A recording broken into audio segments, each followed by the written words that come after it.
Excellencies, ladies and gentlemen, we will now hear a recitation from the Holy Quran. I will invite Qari Hafiz Naseem Khalil to the rostrum.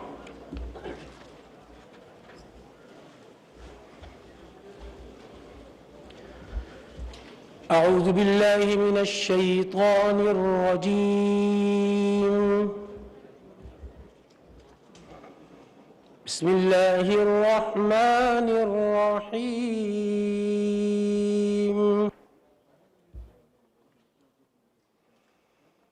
يا أيها الذين آمنوا اتقوا الله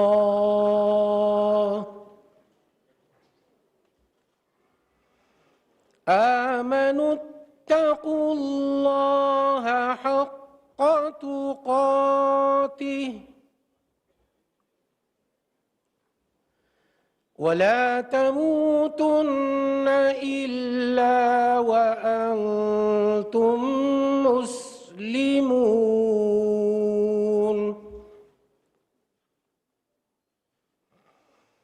واعتصموا بحبل الله جميعا ولا تفرقوا واذكروا نعمة الله إذ كنتم أعداء فألف بين قلوبكم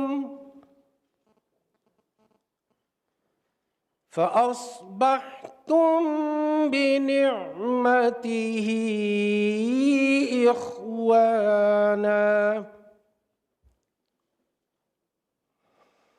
وكنتم على شفا حفرة من النار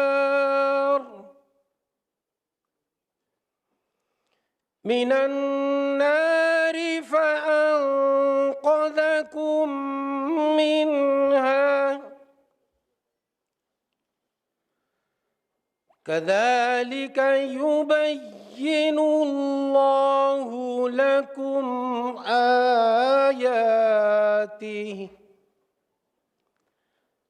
لكم آياته لعلكم تهتدون صدق الله العظيم.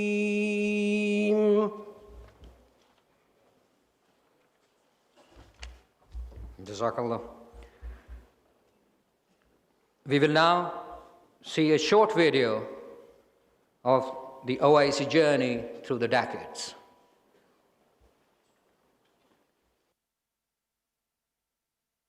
Humanitarian assistance across the Muslim world through its subsidiary bodies.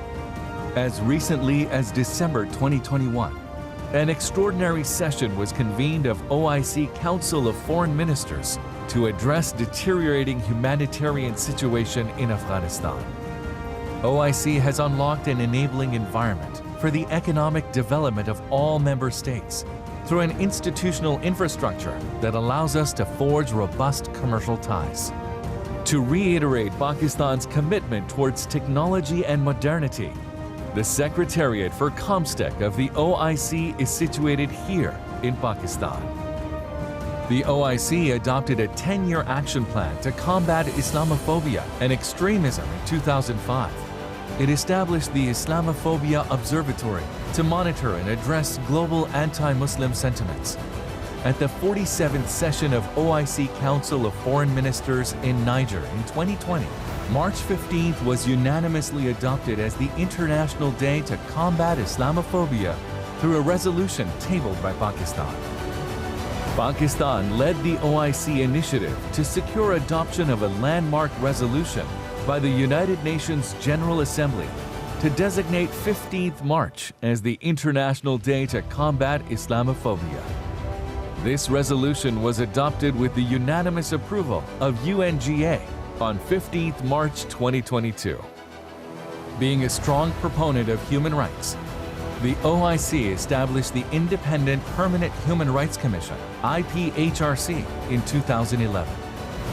This commission focuses on the rights of women and children, while advocating the right to education and development, with a special emphasis on human rights education.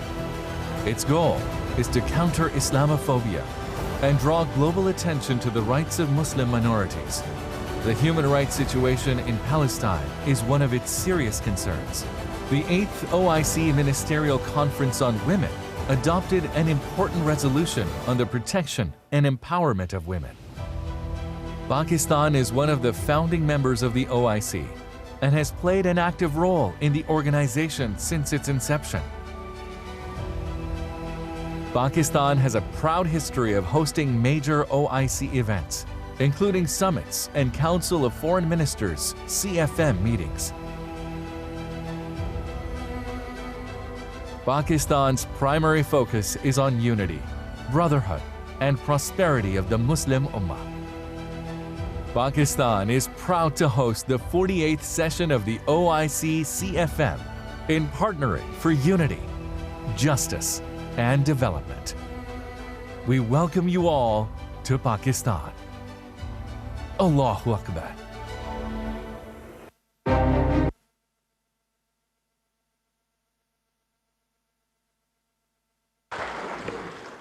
Excellencies, I will now invite His Excellency Hasumi Masudo, Chair of the 47th session of the OIC Council of Foreign Ministers, to commence the formal proceedings of the session.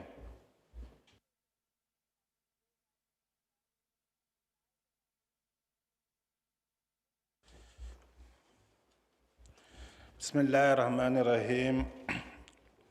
Que la paix et la bénédiction d'Allah soient sur les plus nobles de tous les messagers, le prophète Muhammad, ainsi que sa famille et ses honorables compagnons. Excellences, honorables participants, Assalamu alaikum wa rahmatullahi wa barakatuh. Avec l'aide d'Allah, nous déclarons ouverte la 48e session du Conseil des ministres des Affaires étrangères de l'Organisation de la coopération islamique. Qu'il me soit ici permis, Excellence, de faire une brève intervention à partir du podium. Bismillah ar-Rahman ar-Rahim, Altesse royale, Excellences, Mesdames et Messieurs les ministres, Mesdames et Messieurs, Assalamu alaikum wa rahmatullahi wa barakatuh. Permettez-moi d'adresser notre sincère gratitude aux serviteurs des deux saintes mosquées, le roi Salman Abdelaziz bin Saoud, pour son appui constant à notre organisation et à l'égard de toutes les bonnes volontés qui nous ont aidés à matérialiser certaines actions pendant nos 2 années de présidence et qui continuent à œuvrer pour le rayonnement de notre Ummah. Nos félicitations vont à l'endroit de son Excellence Minister Shah Mahmood Qureshi, ministre des Affaires étrangères du Pakistan, président de la 48e session du Conseil des ministres des Affaires étrangères, et pour les bonnes dispositions prises pour la réussite de cette session. Je voudrais également adresser mes sincères félicitations à son Excellence Hissène Brahim Taha pour son élection au poste de secrétaire général de l'OCI. Qu'Allah le Tout-Puissant vous accompagne tous les deux dans vos tâches. L'humanité a vécu l'une des crises sanitaires les plus aiguës de notre histoire et à cet effet, je voudrais remercier le secrétariat général et les pays membres qui ont pris l'initiative d'accompagner les États membres dans leur programme de lutte contre la Covid-19. C'est encore dans ce contexte que se tient notre session dont le thème est « Établir un partenariat pour l'unité, la justice et le développement ». Peut-il avoir plus noble idéal que de bâtir un partenariat pour le développement pour vaincre la pauvreté et garantir une stabilité dans la Ummah? Ce thème traduit nos vœux, car il ne peut y avoir de partenariat sans la communion des esprits. Il ne peut y avoir de partenariat sans équité. Et le respect de ces deux valeurs conduisent au développement. C'est pour vous dire l'intérêt que revêt pour nous le thème de la présente session.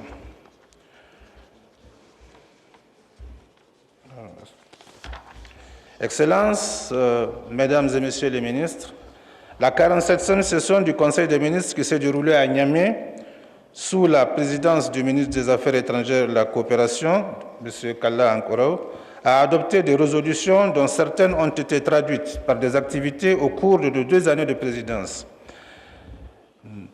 Notre présidence a évidemment été marquée par la pandémie du Covid-19. Permettez-moi cependant de partager quelques-unes avec vous. Ainsi, le Niger a tenu des séminaires sur les thématiques qui intéressent notre Oumma, en présentiel et en visio, et présidé les travaux des groupes d'experts intergouvernementaux, objet de nos résolutions. En présentiel, nous avons organisé à Niamey un colloque sur les défis actuels face aux efforts en cours dans la lutte contre le terrorisme et l'extrémisme en Afrique, en particulier dans le milieu de la jeunesse. Ce colloque, tenu avec la collaboration du secrétariat général de l'OCI, nous a permis d'échanger avec les jeunes et de prendre des mesures adéquates envers la jeunesse de la Oumma. En visioconférence, nous avons tenu 2 réunions, une sur le groupe de contact sur le Jammu et Cachemire. Le Niger est membre du groupe de contact et a toujours apporté son soutien aux résolutions pertinentes de l'OCI et du Conseil de sécurité des Nations Unies. Et la seconde sur le comité Al-Quds Al-Sharif. Je tiens à réitérer notre appartenance à ce comité et également notre appui constant à la cause palestinienne jusqu'à l'acquisition de tous ses droits fondamentaux. Excellences, Mesdames et Messieurs, pendant notre présidence, nous avons conduit des discussions et fait adopter certains travaux des experts intergouvernementaux. Ces textes adoptés seront soumis à votre examen. Il s'agit des règles de procédure sur les réunions du Conseil des ministres des Affaires étrangères, objet de la résolution 03/47-LO, du projet des règles de procédure régissant la création et le fonctionnement des groupes de contact, objet de la résolution 2/47-LO. Concernant le projet des règles de procédure régissant l'accréditation des envoyés spéciaux des pays non membres de l'OCI, objet de la résolution 8/47-LE, il a été discuté, mais nécessite une analyse plus profonde et un réexamen par les experts.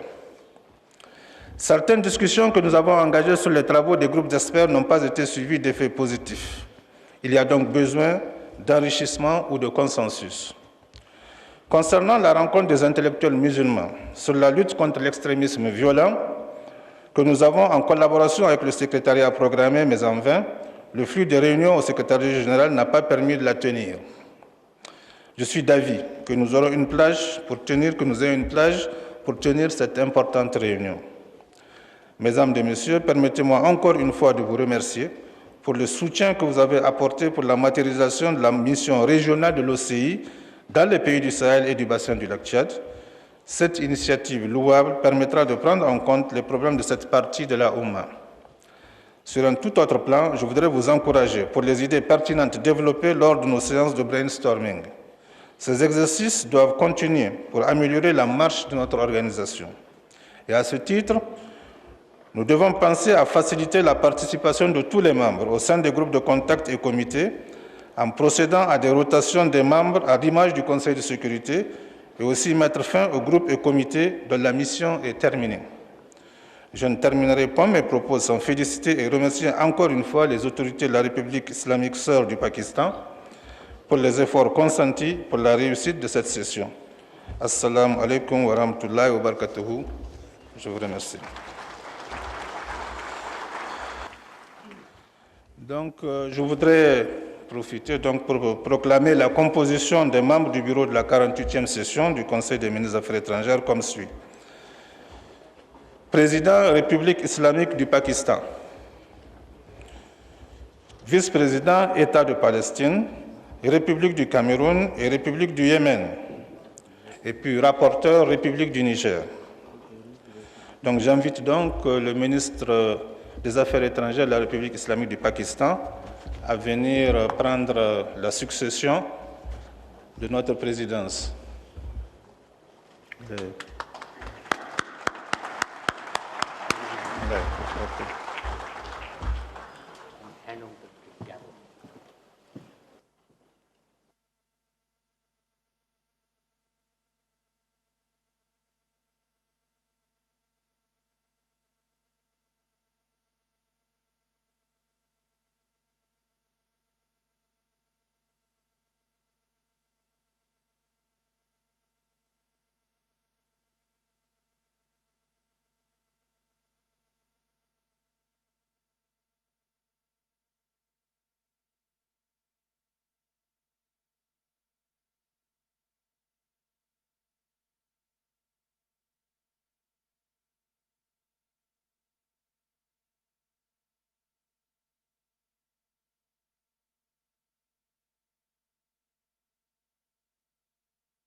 In the name of Allah, the Beneficent, the Merciful.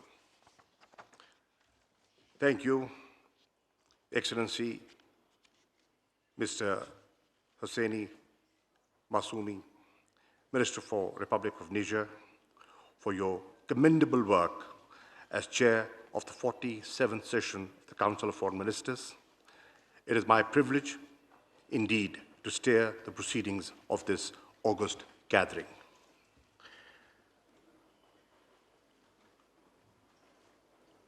I will now, as the Chair, invite I think I have to make the opening statement first. I will now, with your permission, Excellencies, make the opening statement.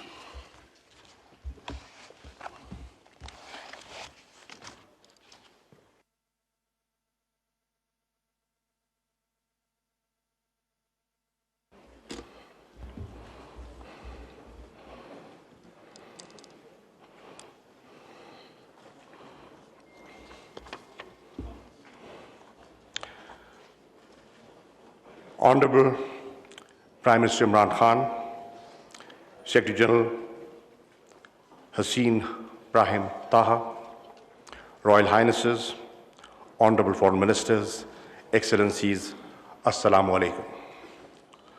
I welcome you all to the 48th session of the OIC Council of Foreign Ministers, themed on unity, justice, and development. It is a matter of pride for us to host this meeting in 2022, which marks the 75th anniversary of Pakistan's independence. We commend the leadership role of the Kingdom of Saudi Arabia as the OIC Summit Chair. We also express profound gratitude to the OIC General Secretariat for facilitating this important meeting. Let me also express our highest appreciation to the Government of Niger for hosting the last CFM and leading the organization during the past year. Distinguished delegates, I am confident that our work during the next 2 days will be guided by the eternal Islamic values of amity and brotherhood, as embodied in the Quran and the teachings of the Holy Prophet, peace be upon him. The OIC is the collective voice of nearly 2 billion Muslims. It is a bridge among Muslim nations and between the Muslim world and the international community. Promoting solidarity and cooperation within the Muslim Ummah is one of the central pillars of Pakistan's foreign policy. As chair of the OIC CFM during 22-23, Pakistan's overarching goal shall be to solidify this bridging role further. Distinguished delegates, I want to take this opportunity to reflect on some of our collective recent achievements.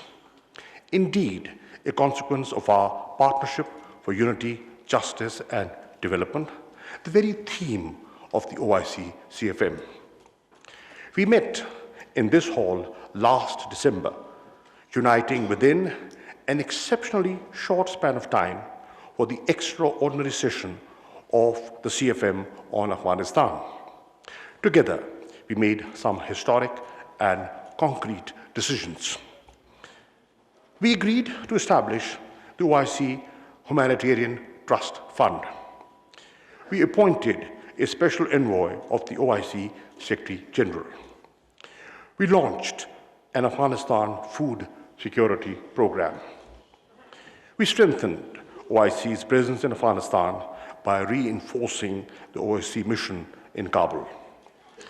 These actions that we took continue to go a long way with helping our Muslim brothers and sisters in Afghanistan in their greatest time of need. Also, you will recall, at the last OIC CFM in Niamey, we came together to call for an International Day to combat Islamophobia. Today, I'm proud to stand before you with the Muslim Ummah, welcoming the recent designation of 15th March as the International Day to combat Islamophobia by the UN General Assembly. The International Day to combat Islamophobia was designated such owing to our unity as the OIC. Pakistan is gratified to have played its role in garnering consensus on this important issue. Through the observance of this day, the OIC will enhance greater global awareness of Islamophobia and advance solutions through collective action. Further, while recounting our achievements, I also want to touch upon the tremendous work being done by our collective platforms. ComStec has been instrumental in enhancing cooperation and coordination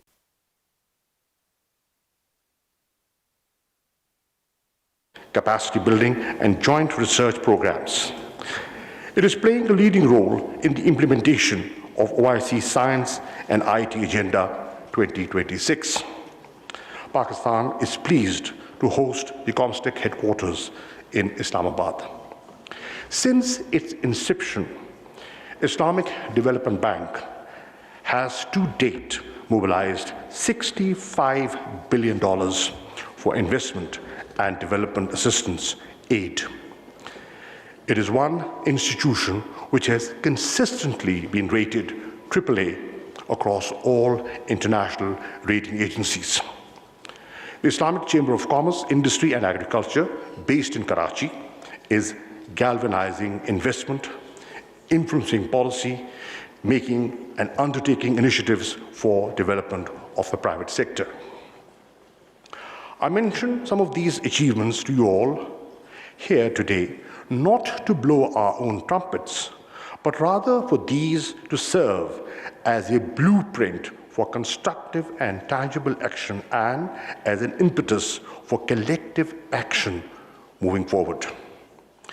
Distinguished delegates, we are witnessing unprecedented turbulence at the global level. Conflict in Ukraine, which has rekindled East-West tensions, threatens international peace and security. A new and destabilizing global arms race is underway. Conflicts among and within nations have proliferated. Political and military blocs are vying for more power at the cost of global equilibrium. World trade and growth are declining under the weight of technology wars.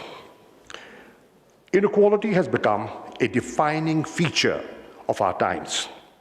The COVID-19 pandemic has increased inequalities through greater debt burdens, fiscal deficits, and liquidity crunch.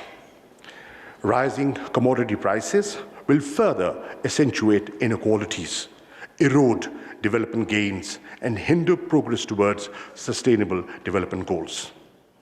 Climate change is accelerating and making parts of our Earth inhospitable and warmer than ever.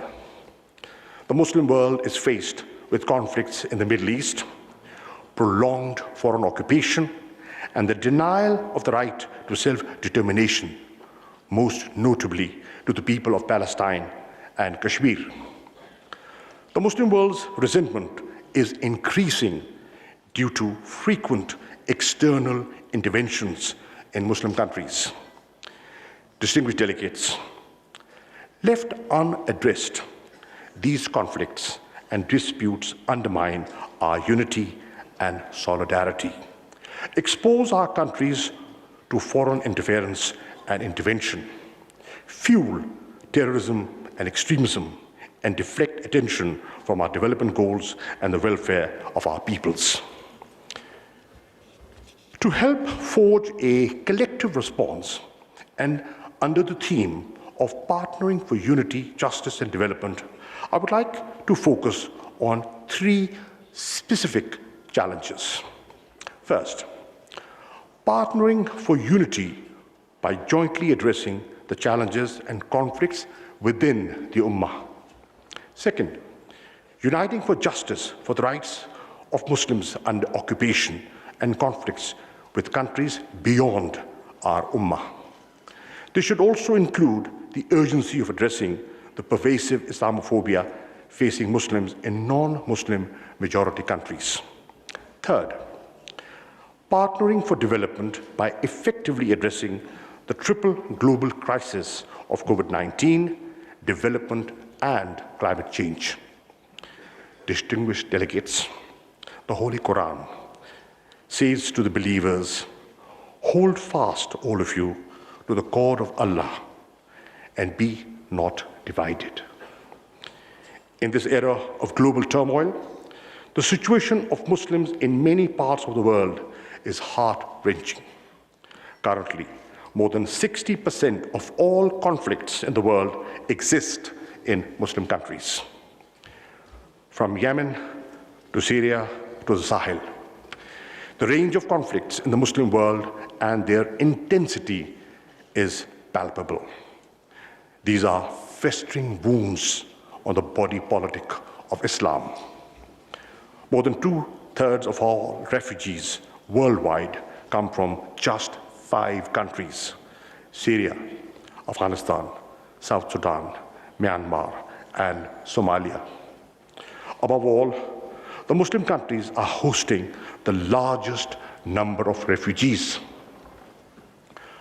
While we must work to prevent outside interference in the Muslim world, we alone can find solutions to internal fissures and challenges. The key to ending these conflicts and disputes is comprehensive engagement and cooperation among the Islamic countries.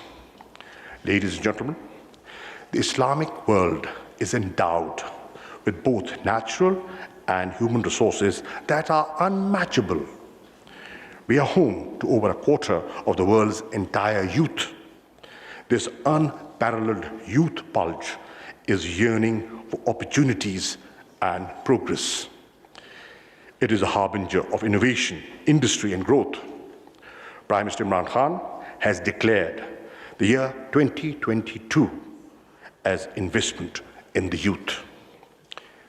Building on this potential, it is time for the Ummah to forge a collective response to the current turmoil inside its borders and the ongoing global transition. We must be a reliable partner in forging unity, justice, and development across the globe, but not anyone's accomplice in aggression or domination. To this end, I propose convening an OIC ministerial conference during 22-23. This conference, among others, could assess the need for establishing a peace and security architecture akin to all other regional organizations. This conference should also discuss how the OIC can and must strengthen itself by developing and deploying tools for conflict prevention, mediation, reconciliation, and peace building. Excellencies, ladies and gentlemen, partnering for justice is an injunction from the Quran. Allah enjoins Muslims to be upholders of justice, witnesses for Allah. The vision behind the OIC creation was to raise the united voice of the Islamic Ummah against the injustices perpetrated against Palestinian Muslims under occupation. But even 50 years of the OIC establishment, after 50 years of the OIC establishment, we are far from seeing justice for Muslims in many parts of the world.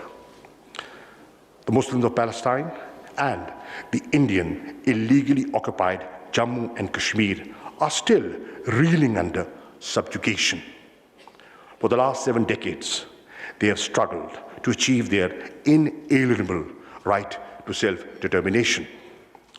Under the relevant United Nations resolutions, a permanent solution to the Palestinian question with the pre-1967 borders and Al-Quds al-Sharif as the capital of a viable, independent, and contiguous Palestinian state is essential.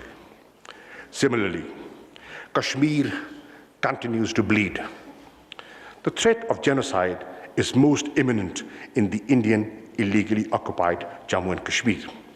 The RSS BJP Hindutva-inspired government in India has unleashed a reign of terror by an occupation force of 900,000 in IIOJK since the 5th of August 2019. Akin to the situation in Palestine, this is accompanied by illegal efforts to change the demographic structure of the occupied territory and transform it into a Muslim minority region. This is a clear violation of international law, particularly the Fourth Geneva Convention. Indian actions violate the resolutions of the UN Security Council and the OIC on Jammu and Kashmir. The illegal acts increased the threat of a conflict between India and Pakistan. Kashmiris are looking towards their Muslim brothers and sisters for support. India's violence against Muslims is not limited to IIOJK. Civil society organizations and independent observers have warned that Muslims in Hindutva-controlled India are also living under the threat of genocide. Our Holy Prophet, peace be upon him, said that believers are just like one body. When one of the limbs suffers, the whole body responds to it with wakefulness and fever. It is incumbent to resolve these challenges by partnering with the international community as well. Beyond adopting resolutions, we must take concrete and tangible steps towards permanent solutions. A similar resolve and unity is needed in countering the ideologies of hate, such as Islamophobia and right-wing racism. Repeated incidents of desecration of the Holy Quran and reprinting of caricatures have seriously hurt the sentiments of Muslims across the world. They also cause great anguish within the Islamic world. While we welcome the recent designation of 15th of March as the International Day to Combat Islamophobia by the UN General Assembly, we believe the appointment of the OIC Secretary General's Special Envoy on Islamophobia during this CFM would be a concrete step in coordinating such collective action. It should be our shared objective to ensure that deliberate insults and defamation of all religions, including Islam, should also be criminalized, and we must be united to achieve this. I propose that the Secretary General OIC develop a comprehensive report on the theme of partnering for justice and present recommendations to the next OIC CFM on how the OIC, through proactive and innovative diplomacy, could strengthen its role in securing justice for the long oppressed Muslims facing hateful ideologies and occupation. Distinguished delegates, to forge partnerships for development, the OIC countries must mobilize international support for a comprehensive strategy that should include: 1, vaccine equity. Everyone, everywhere must be vaccinated against COVID-19. 2, increased development financing. This can be ensured through comprehensive debt relief and restructuring, expanded ODA, redistribution of at least half of the unutilized SDRs to developing countries, and provision of the promised climate finance. 3rd, accelerated climate action. The agreement reached at Glasgow must be the baseline for future discussions. The OIC must call for additional commitments by the international community to achieve the agreed mitigation targets, support for adaptation, and loss and damage in developing countries due to climate change. 4, the resolute action against illicit financial flows. Corruption and illegal transfer of assets have adversely impacted many Muslim countries, including Pakistan. The OIC countries must develop a comprehensive legal framework to halt and reverse the illicit financial flows and stop this grave economic injustice. We must call for the implementation of the recommendations of the UN Secretary General's FACTI panel. Excellencies, ladies and gentlemen, underdevelopment, poverty, and corruption remain serious threats to the future security and stability of our societies. In an era of economic and financial unpredictability, development partnerships among OIC member states would be of vital importance. OIC member states have tremendous natural and human resources which must be utilized effectively through trade, joint research and development projects, trainings, and investment. To promote research and technological innovation in the Muslim world, we need to synergize the Muslim scientific and intellectual pool and fully utilize the platform of COMSTEC to achieve the OIC STI Agenda 2026. We also need to take advantage of a preferential system of trading among the OIC member states. In this regard, the framework agreement needs to be ratified expeditiously by OIC. We should also come together and build convergences on removing international barriers to development. Our common ground on the need to reform the global economic architecture will strengthen the voices calling to make it equitable. Distinguished delegates, before I conclude, I would like to draw your attention to the situation in Afghanistan. While the progress we made at the extraordinary session of the CFM on Afghanistan was timely, we need to build on them. Addressing the humanitarian crisis in Afghanistan and preventing a collapse of the Afghan economy must remain our top priorities. In doing so, we must encourage and support the efforts of the Afghan authorities to eliminate Daesh. Effective strategies are also needed to deal with other terrorist groups in Afghanistan like TTP, ETIM, IMU, and Al-Qaeda. We must guard against spoilers that wish to continue destabilizing Afghanistan and using its territory to promote terrorism. A peaceful, stable, inclusive promote terrorism. A peaceful, stable, inclusive, prosperous, and connected Afghanistan is in the best interests of us all. Ladies and gentlemen, the time has come for OIC to strengthen and equip itself to address contemporary challenges and conflicts confronting the Muslim Ummah. Pakistan stands ready to play its part as a bridge builder in promoting regional and OIC-driven solutions to these conflicts and disputes. With the hope and prayer for true OIC unity and solidarity, I thank you all.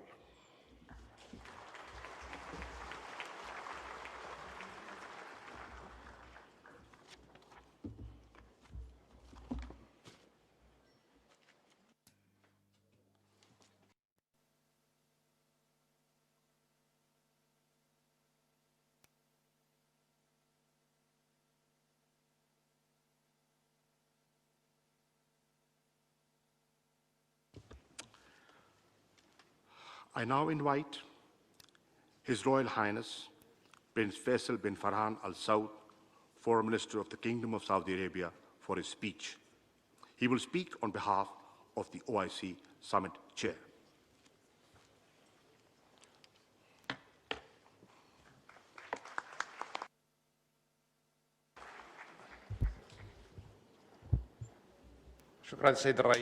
Thank you, Mr. Chairman. In the name of Allah, the Lord of Mercy, the Giver of Mercy and Praise,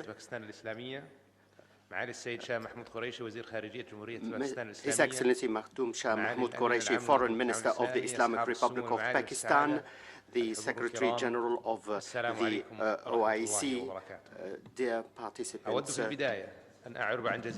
I wish to express my thanks for the Islamic Republic of Pakistan for the lavish hospitality accorded to us. I wish them full success in the chairmanship of the current session. I wish to seize this opportunity to congratulate the Islamic Republic of Pakistan and its people for the 75th commemoration of the independence of the Islamic Republic of Pakistan, and we wish them more prosperity and success. I wish to extend my thanks to the Republic of Niger for its chairmanship of the 48th session of the Council of Foreign Ministers in spite of COVID-19, and I congratulate them for the achievements made by the Islamic Republic of Pakistan in adopting a day to fight against Islamophobia. There are also more efforts made to achieve greater success in the Islamic Ummah. I wish to extend my thanks to the people working in the OIC Secretariat under the leadership of the Secretary General for the sound organization of this meeting. I congratulate them on the continued effort to achieve the noble goals of this organization. The Kingdom of Saudi Arabia believes in the role of the OIC in consolidating Islamic solidarity and in protecting common interests to preserve the noble, lofty values of Islam. This will lead to greater cooperation and understanding on the basis of mutual respect among all cultures and religions. Excellencies, ladies and gentlemen, the Kingdom of Saudi Arabia has clear values in consolidating Islamic cooperation and brotherhood among member states with a view to enforcing coordination to face the common challenges. And there was the meeting on Afghanistan in December 2020, and this was a successful meeting which led to the establishment of the Humanitarian Trust Fund under the IDB. Khatib was appointed as a representative of this fund. The Kingdom reiterates the importance of the role of Islamic countries to achieve peace and security in Afghanistan.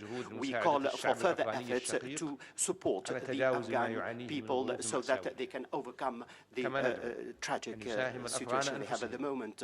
We hope that Afghanis will participate in building the future of their country through dialogue among the various components of the Afghani societies, and to avoid using Afghani land as for terrorist activities. We also call for the respect of human rights and the rights of women to work and study on the basis of our values. Dear participants, the Kingdom of Saudi Arabia reaffirms the centrality of the Palestinian cause. It supports all the international efforts at reviving the peace process among the conflicting parties and the return to direct negotiations to settle all the standing issues between the two parties. We reaffirm our support to the Palestinian people in order to achieve a lasting peaceful settlement of the Palestinian cause with the establishment of an independent Palestinian state and in line with international resolutions.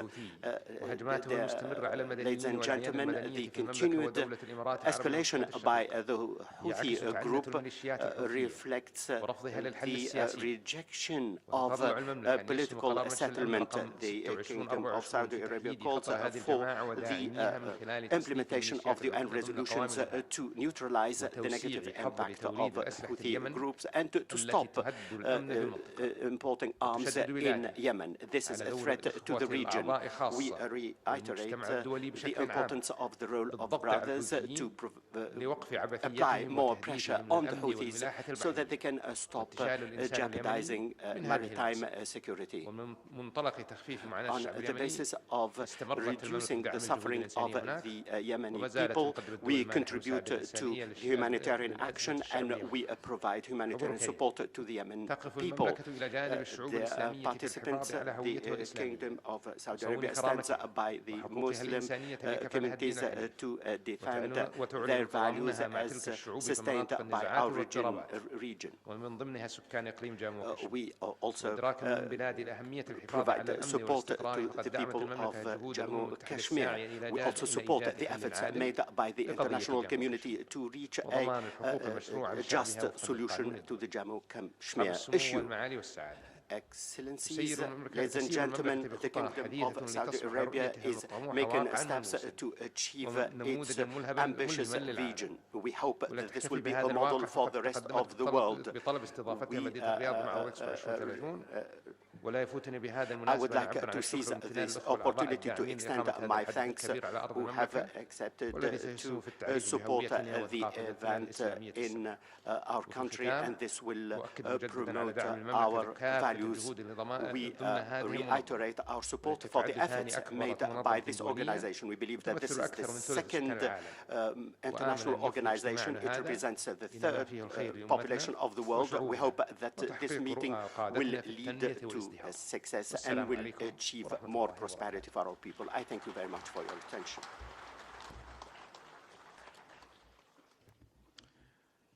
Thank you, Brother Faisal, for your speech.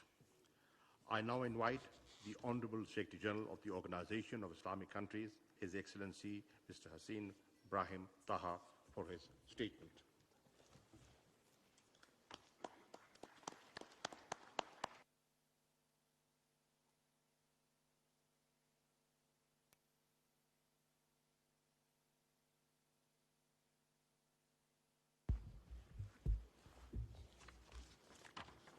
بسم الله الرحمن الرحيم. Altesse, Your Highnesses, Excellences, Excellencies, Mesdames et Messieurs, Honorable ladies and gentlemen, il m'est agréable tout d'abord d'exprimer à mon nom personnel express in my own name and et on celui behalf de l'Organisation of de la the coopération islamique Organized Islamic Cooperation, mes sincères remerciements sincere thanks et and ma gratitude au gouvernement et au gratitude peuple to the de la government and République people islamique du of the Islamic Pakistan Republic of Pakistan pour l'accueil for the chaleureux warm welcome qui nous a été réservé extended to us et pour la sérieuse and the coopération de la excellent and serious soigneuse cooperation coordination and que nous avons coordination that constatée we have noted dans la préparation in de the cette preparation for 48e this present session 48th session du Conseil des of the ministres des Council of Affaires Foreign étrangères de Ministers l'OCI, of the OIC. tout en félicitant la République Whilst we islamique du congratulate Pakistan the Islamic Republic pour of sa Pakistan présidence on its de cette assumption importante of the session. presidency of this Je tiens à vous témoigner ma reconnaissance pour son engagement résolu en faveur de l'Organisation de la coopération islamique et pour ses rapports précieux dans le renforcement de l'action islamique commune, ce qui ne manquera pas de garantir le succès de la présente session. C'est pour nous un réel motif de satisfaction de voir cette 48e session coïncider avec la célébration du 75e anniversaire de l'indépendance de la République islamique du Pakistan, tout en lui adressant nos meilleurs vœux. Nous partageons cette célébration et la félicitons pour les réalisations de son peuple et pour les défis remportés à la faveur d'une forte volonté et d'une détermination sans faille. Nous lui souhaitons progrès et prospérité continue. Je voudrais également saluer la République du Niger pour les efforts ô combien louables déployés tout au long de son mandat à la présidence de la 47e session du Conseil des ministres des Affaires étrangères de l'OCI, dans une conjoncture difficile, marquée par la pandémie de la Covid-19, un mandat couronné d'un franc succès et qui a donné un nouvel élan à l'action islamique commune. Je ne saurais omettre en cette circonstance de rendre un vibrant hommage au Royaume d'Arabie Saoudite, pays du siège et président de la 14e conférence islamique au sommet, pour son soutien permanent aux activités de l'organisation et au travail du secrétariat général sous la généreuse sollicitude du serviteur de 200 mosquées, le roi Salman bin Abdelaziz Al Saoud, et de son Altesse royale, le prince Mohammed bin Salman, son prince héritier et vice-premier ministre, puisse Allah le préserver. Altesse, Excellences, Mesdames et Messieurs, qu'il me soit permis de vous retirer ainsi qu'à vos gouvernements mes remerciements et ma gratitude pour le soutien que vous m'avez apporté en assumant les fonctions de secrétaire général de notre prestigieuse organisation et de vous rassurer de mon engagement résolu à œuvrer dans le respect des dispositions de la charte de notre organisation, à défendre les causes de la Oumma islamique et à me conformer aux décisions des résolutions adoptées par le sommet islamique et le Conseil des ministres des Affaires étrangères.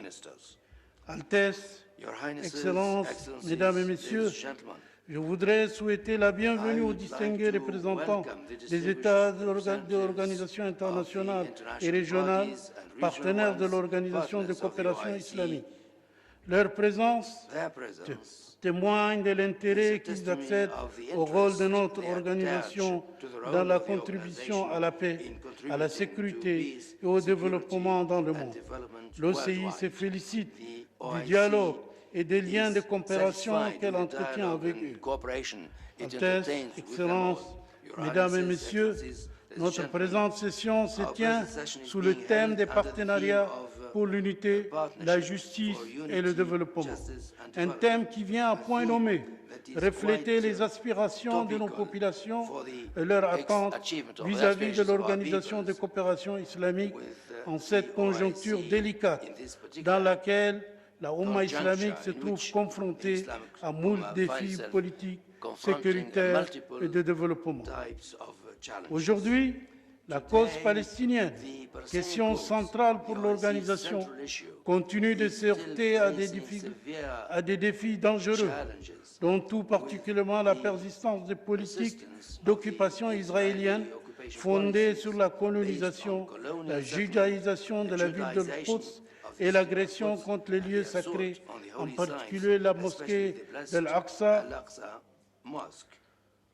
Outre la poursuite de meurtres, de confiscation de terres, de la démolition des maisons, des arrestations arbitraires, de la discrimination raciale, de l'apartheid et du nettoyage ethnique à l'encontre du peuple palestinien, qui constituent dans leur ensemble une violation flagrante des législations, conventions et résolutions internationales pertinentes.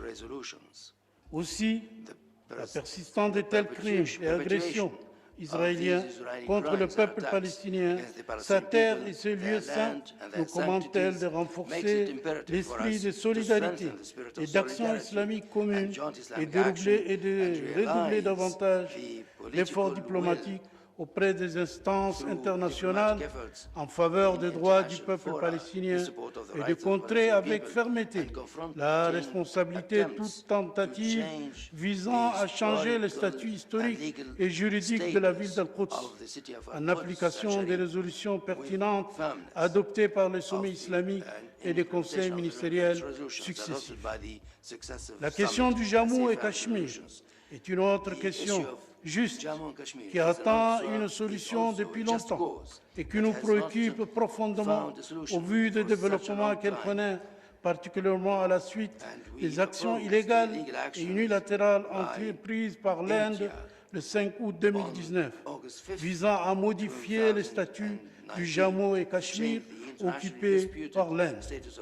Au mois de novembre dernier, une délégation de haut niveau du secrétariat général de l'OCI, conduite par le secrétaire général adjoint aux affaires politiques, représentant spécial pour Jammu et Cachemire, avec la participation du secrétaire général adjoint aux affaires humanitaires, culturelles et sociales, a effectué une visite officielle au Pakistan et à Azad, Jammu et Cachemire, dans le cadre de la mise en œuvre du mandat confié au secrétariat général en vertu de la résolution 1047-Paul sur les différends de Jammu et Cachemire adoptés par le Conseil des ministres des Affaires étrangères. Le rapport de cette mission est soumis à votre attention. L'OCI est ainsi appelé à redoubler d'efforts en vue de soutenir le droit des peuples du Jammu et Cachemire, y compris son droit à l'autodétermination, conformément aux résolutions du Conseil de sécurité des Nations Unies. Les développements de cette question seront examinés par le groupe de contact sur Jammu et Cachemire qui se réunira ici à Islamabad en marge de nos précédentes assises. En ce qui concerne l'Afghanistan, j'ai suivi tous les aspects liés et la mise en œuvre des résolutions issues de la 17e session ministérielle extraordinaire tenue à Islamabad le 19 décembre 2021. À cet égard, j'ai assuré avec mon envoyé spécial pour l'Afghanistan la coordination nécessaire avec la Banque islamique de développement qui a gracieusement préparé le cadre juridique et la structure du fonds fiduciaire décidé par le Conseil ministériel. Le fonds sera officiellement lancé en marge de cette réunion. D'autre part, j'ai dépêché mon envoyé spécial en Afghanistan. Il a eu des entretiens élargis avec un certain nombre de ministres du gouvernement en place à Kaboul concernant les efforts de l'organisation dans les domaines humanitaires, politiques et économiques. Je soumets à votre attention un rapport spécial sur les progrès réalisés dans la mise en œuvre de la résolution sur la situation humanitaire en Afghanistan et sur les aspects liés à cette première visite. Je continuerai donc à dialoguer avec les autorités en place en Afghanistan, avec les partenaires internationaux, dans le but de réaliser la paix, la sécurité et le développement dans ces pays membres de l'organisation. Pour ce qui est de l'agression de la République de l'Arménie contre la République d'Azerbaïdjan, et bien que d'autres tripartis conclus entre l'Azerbaïdjan, l'Arménie et la Fédération de Russie le 10 novembre 2020 aient mis fin aux hostilités, la République d'Azerbaïdjan a exprimé sa préoccupation face au non-respect pour la République d'Arménie par la République d'Arménie et ses obligations telles que stipulées dans l'accord tripartite. Le secrétariat général, qui a constamment confirmé le soutien de l'organisation au règlement du conflit conformément aux décisions et résolutions du Conseil islamique, du Conseil des ministres et du Conseil de sécurité des Nations Unies, continuera de suivre cette question avec intérêt.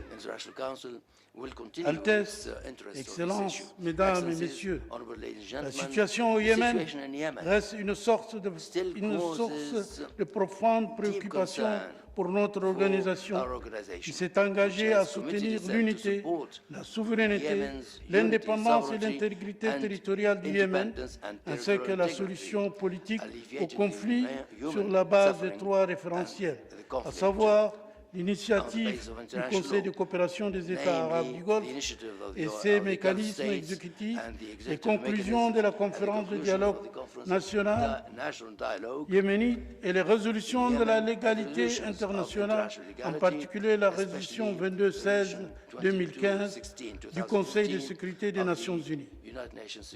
C'est dans ce même ordre d'idées que le secrétariat général de l'OCI salue l'idée que le secrétariat général de l'OCI salue l'initiative annoncée par le Conseil des ministres des États arabes du Golfe d'organiser des consultations yéméno-yéménites dans la capitale saoudienne, à Riyad, à la fin de ce mois.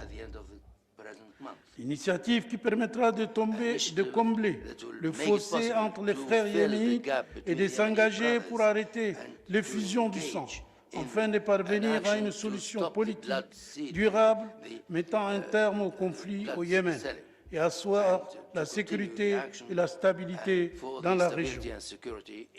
Dans ce contexte, nous renouvelons l'expression de notre gratitude au Royaume d'Arabie Saoudite pour ses efforts et initiatives inlassables destinés à contribuer à accélérer la recherche d'une solution pacifique et permanente à la crise yéménite.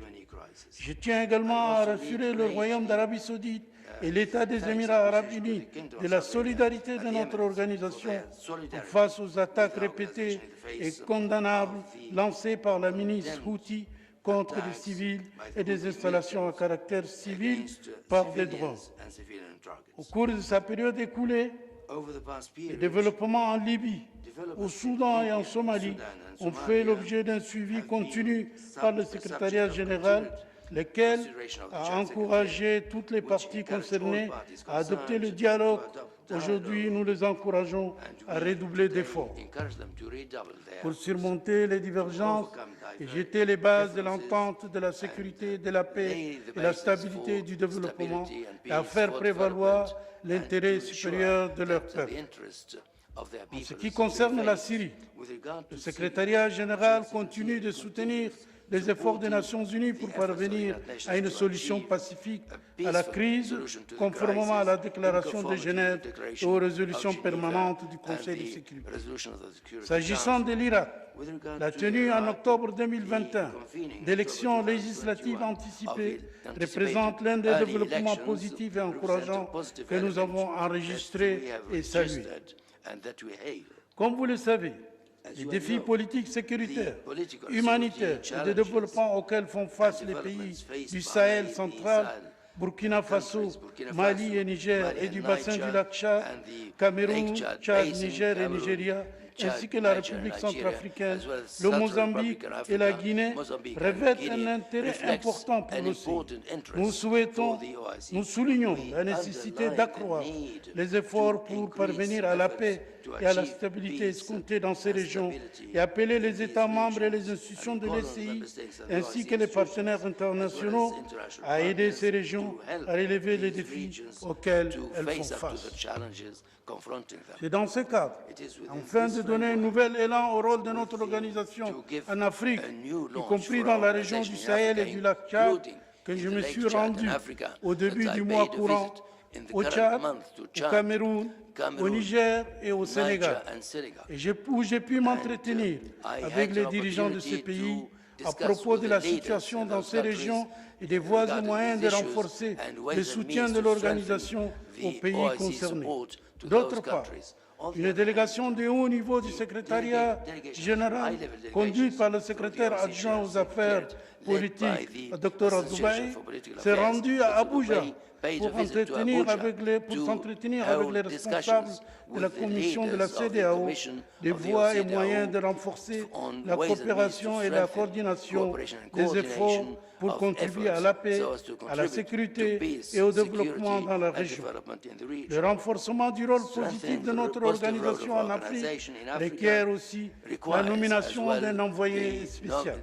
À cet effet, je recommande à votre auguste conseil de nommer le docteur Nassirou Bako Arifari, ancien ministre des Affaires étrangères du Bénin, comme l'envoyé spécial du secrétaire général pour l'Afrique, et j'espère qu'il bénéficiera de votre soutien.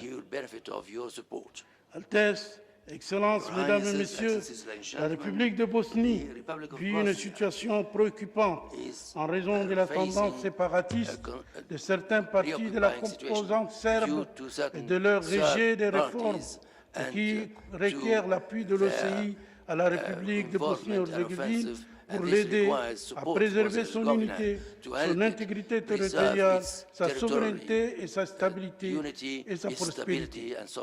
Notre organisation exprime également son plein appui aux efforts en faveur d'un règlement global et juste de la question chypriote et sa solidarité avec les Chypriotes turcs musulmans, conformément aux résolutions pertinentes de l'OCI. Altesse, Excellences, Mesdames, Messieurs, le bien-être et la défense des droits des communautés et minorités musulmanes dans les États non membres, conformément aux principes et aux objectifs consignés dans la charte de l'organisation, sont également une priorité dans l'action de notre organisation.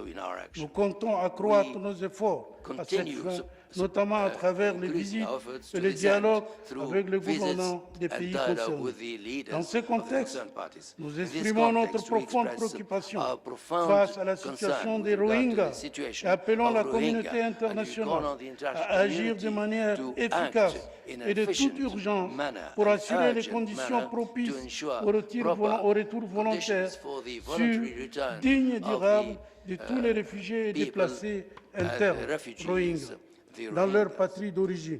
Nous nous réjouissons des progrès enregistrés dans l'affaire judiciaire déposée contre les Myanmar près la Cour internationale de justice, dont notamment la récente reprise des audiences en vue d'obtenir justice et reddition des comptes pour les Rohingyas et mettre fin immédiatement à toutes les formes de violence à leur encontre. Je voudrais à cet égard rendre hommage à la Gambie, à la République de Gambie, pour les rôles de premier plan qu'elle joue, ainsi qu'aux États membres qui ont contribué au financement de l'affaire. La réunion aujourd'hui du comité ministériel ad hoc de l'OCI sur la reddition des comptes pour les violations des droits humains à l'égard de Rohingyas permettra de faire le point de la situation et de coordonner les efforts à cet égard. Altesse, Excellences, Mesdames et Messieurs, selon les rapports officiels de l'Observatoire de l'islamophobie de l'OCI, la réputation des communautés musulmanes dans de nombreux pays est sujette à la diffamation, au moment où s'accentue la haine envers les musulmans, en raison notamment de la montée des idéologies d'extrême droite. Tous les États, y compris les États islamiques, se doivent de faire face à la recrudescence d'une telle tendance négative et de prendre de nouvelles mesures pour éviter les pratiques discriminatoires, racistes et xénophobes dans les diverses franges de la société, et partant asseoir les piliers de la paix et de la sécurité. À cet égard, nous comptons sur l'appui des États membres aux efforts déployés par le secrétariat général en faveur de la lutte contre l'islamophobie. D'autre part, nous devons collaborer avec tous les membres de la communauté internationale pour lutter contre ces phénomènes. C'est avec satisfaction que nous avons accueilli l'adoption le 15 mars par l'Assemblée générale des Nations Unies d'une résolution désignant le 15 mars de chaque année comme journée internationale de lutte contre l'islamophobie. Nous formulons l'espoir qu'elle contribuera à favoriser un dialogue à l'échelle mondiale d'une culture de tolérance et de paix. La lutte contre le terrorisme est également une priorité absolue pour notre organisation. Pour y faire face, le secrétariat général met en œuvre une stratégie multidimensionnelle sur la base du mandat juridique de la Convention de l'OCI sur la lutte contre le terrorisme.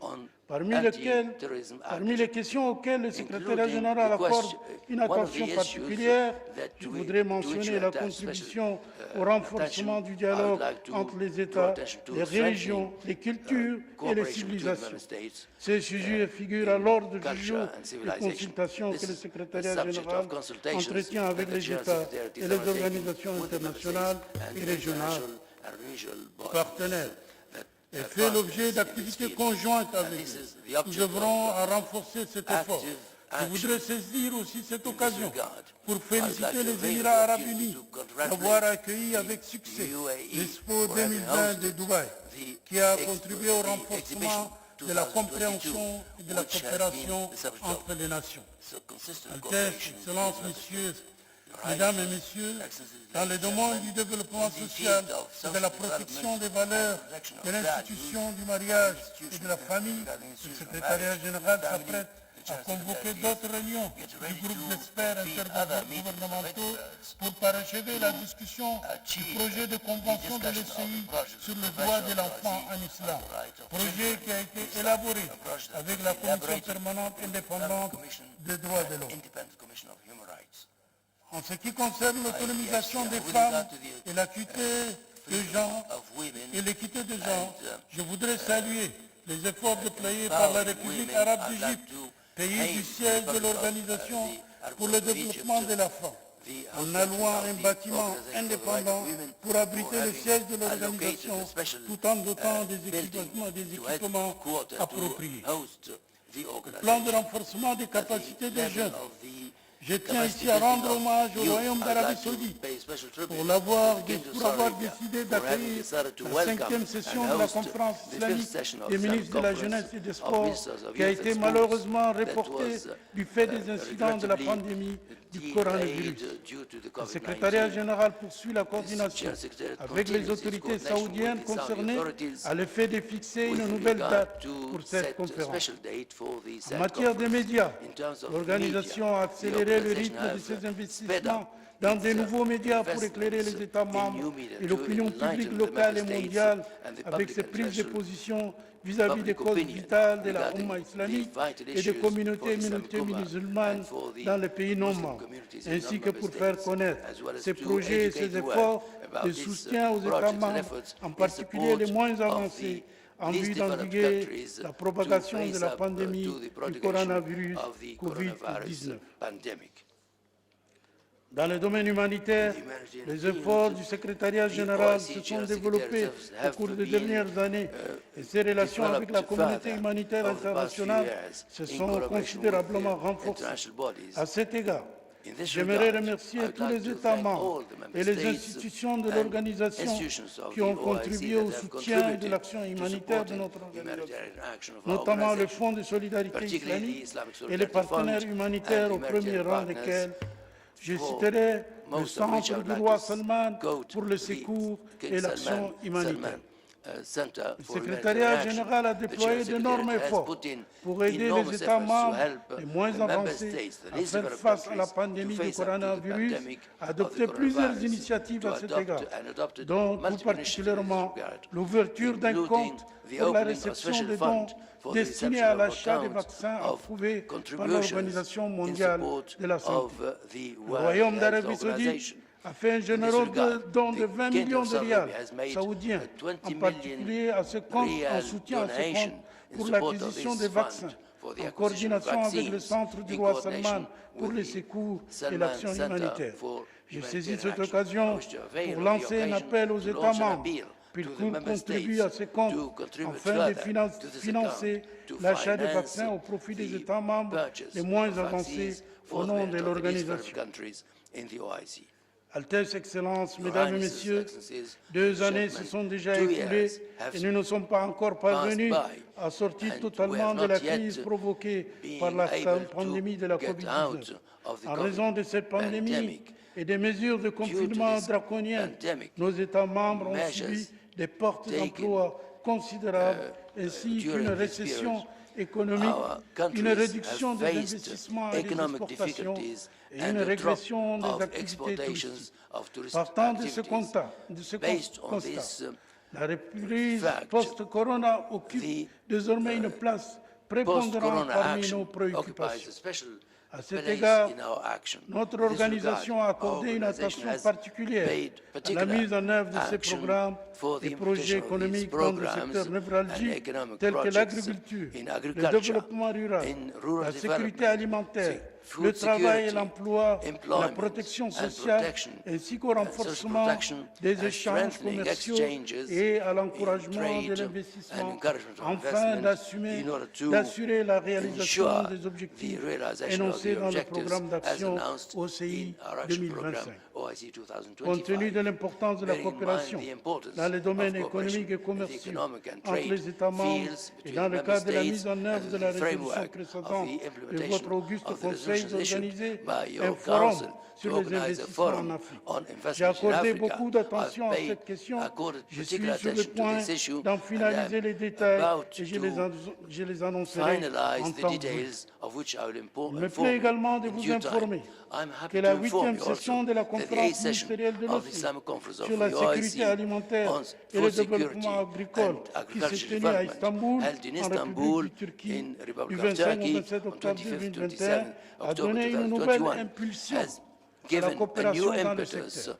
Les ministres ont approuvé 3 programmes d'action de l'OCI pour le développement des produits agricoles et stratégiques tels que le riz, le blé et le manioc. Dans le même ordre d'idées, la 11e session de la conférence islamique des ministres touristes et la 5e session de la conférence islamique des ministres du Travail que nous espérons seront organisées cette année, respectivement en Azerbaïdjan et aux Émirats arabes unis, permettront aux États membres de notre organisation de faire le point sur la situation actuelle dans ce secteur et d'élaborer une stratégie commune permettant de relever les défis et d'atténuer les incidences négatives de la pandémie du coronavirus sur le secteur du tourisme et du travail. Altesse, Excellences, Mesdames et Messieurs, l'OCI a intensifié ses efforts en faveur du renforcement de la coopération entre les États membres afin de faire progresser son agenda dans le domaine de la science, de la technologie, de l'enseignement supérieur, de la santé, de l'eau et de l'environnement en tant que piliers fondamentaux de la stratégie de l'OCI pour l'éradication de la pauvreté, de la maladie, de l'analphabétisme et de l'extrémisme. Je me réjouis donc de rappeler le deuxième sommet de l'OCI sur la science et la technologie, tenu virtuellement le 16 juin 2021, a fait le point sur les étapes franchies par les États membres en termes d'intégration des services des sciences, de la technologie, de l'innovation dans leur politique et stratégie nationale.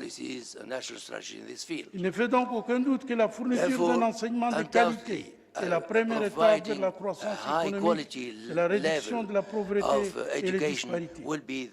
Les 4 universités parrainées par l'OCI jouent un rôle déterminant dans l'éducation de près de 25 000 étudiants et étudiantes des États membres.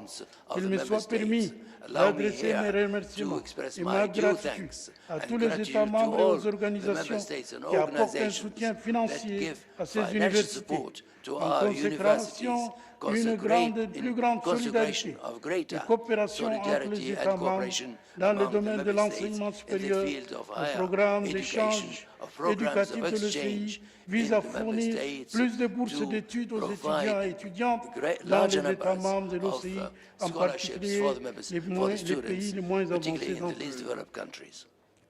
Dans le domaine de la santé, le secrétariat général, en collaboration avec les organes compétents de l'organisation, a adopté une approche traditionnellement pour aider ces États membres à relever les défis inédits causés par la pandémie de la COVID-19, pour le moment la convocation des réunions d'urgence du comité de pilotage de la santé au niveau du ministère de la Santé, ainsi que des réunions d'urgence du comité exécutif de l'OCI au niveau des ministres des Affaires étrangères. Deuxièmement, une aide financière d'urgence aux États membres par l'entremise du Fonds de solidarité islamique et du groupe de la Banque islamique de développement. Troisièmement, la lutte contre la désinformation et les informations fallacieuses. Altesse, Messieurs et Mesdames, dans le cadre de l'action juridique organique, les conventions traitées et statuts adoptés par le sommet islamique et les réunions du Conseil des ministres des Affaires étrangères représentent le cadre juridique qui permet à l'organisation d'exercer ses fonctions conformément au mode et aux mécanismes entérinés par les États membres. À cet égard, je voudrais renouveler l'appel aux États membres qui n'ont pas encore achevé les procédures de ratification des conventions conclues dans le cadre de l'organisation, de le faire dans les meilleurs délais, afin que ces instruments puissent être mis en vigueur et que les institutions et organes qui sont ainsi puissent entrer en activité. Au premier rang de ces documents, je citerai la charte de l'organisation, les statuts de l'Organisation pour le développement de la femme et de l'Organisation islamique pour la sécurité alimentaire, qui sont déjà entrés en vigueur. De plus, il existe des institutions importantes dont les statuts ne sont pas encore entrés en vigueur, tels que la Cour islamique internationale de justice, le Centre de travail et le Centre de coopération et de coordination policière. Dans le cadre du programme de réforme du secrétariat général, une étude a été élaborée par l'Institut d'administration publique en collaboration avec le secrétariat général. Cette étude a abouti à l'élaboration d'un projet d'organigramme pour le secrétariat général. Dans les annexes de mon rapport à la présente session figurent les recommandations faites à cet égard. Le secrétariat général, en application des résolutions du Conseil des ministres des Affaires étrangères, a tenu une réunion du groupe d'experts intergouvernementaux pour élaborer de nouveaux règlements ainsi que pour réviser et mettre à jour certains statuts et règlements de procédure. Le secrétariat général a élaboré un projet de règlement régissant le travail du groupe de contact de l'organisation et un autre groupe de règlements régissant le travail et missions de l'OCI à l'étranger. Le mode de travail du comité des représentants permanents, le statut du personnel et les règles d'attribution du prix de l'OCI. Altesse, Excellences, Mesdames, Messieurs, les demandes de l'obtention du statut d'observateur ou des statuts consultatifs auprès de l'OCI se multiplient de jour en jour. En témoigne le nombre important de ces demandes reçues par le secrétariat général de la part de certains pays non membres, d'organisations internationales et d'organisations humanitaires. Nous nous réjouissons de cet intérêt. En cette occasion, je forme l'espoir de bénéficier de votre aide pour trouver la formule appropriée pour l'octroi du statut d'observateur et du statut consultatif aux pays et organisations requérant dans le cas où le demandeur remplit les exigences et les critères énoncés dans les règlements régissant ces cadres conformément au mandat qui nous a été confié par la 14e conférence islamique au sommet et le Conseil des ministres des Affaires étrangères.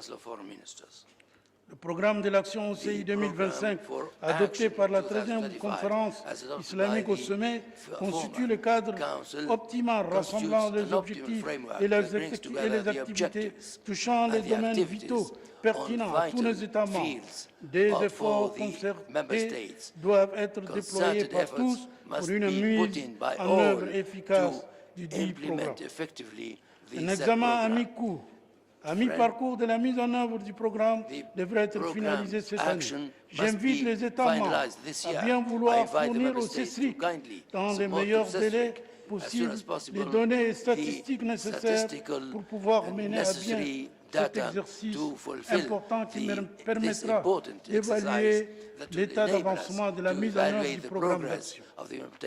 Atteindre les objectifs les différents objectifs que je viens de citer et accroître la capacité de l'organisation à relever les défis actuels nous commande d'aller de l'avant sur la voie d'une réforme globale de notre organisation et de ses différents organes et instituts avec le soutien et l'engagement des États membres. Nous comptons également sur votre soutien financier continue à l'organisation et à ses différents organes, afin qu'ils puissent mettre en œuvre et assurer le suivi de tous les plans et programmes approuvés par vos Altesses Excellences. Nous sommes persuadés qu'en renforçant le rôle de l'organisation, nous considérons l'action islamique commune et l'esprit de solidarité entre nos États membres.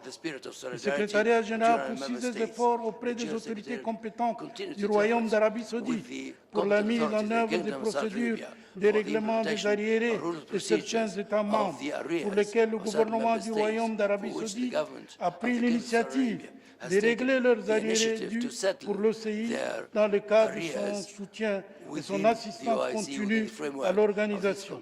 Ces arriérés constituent l'obstacle empêchant l'organisation d'honorer convenablement ses charges. Les obligations urgentes seront couvertes grâce à ces paiements.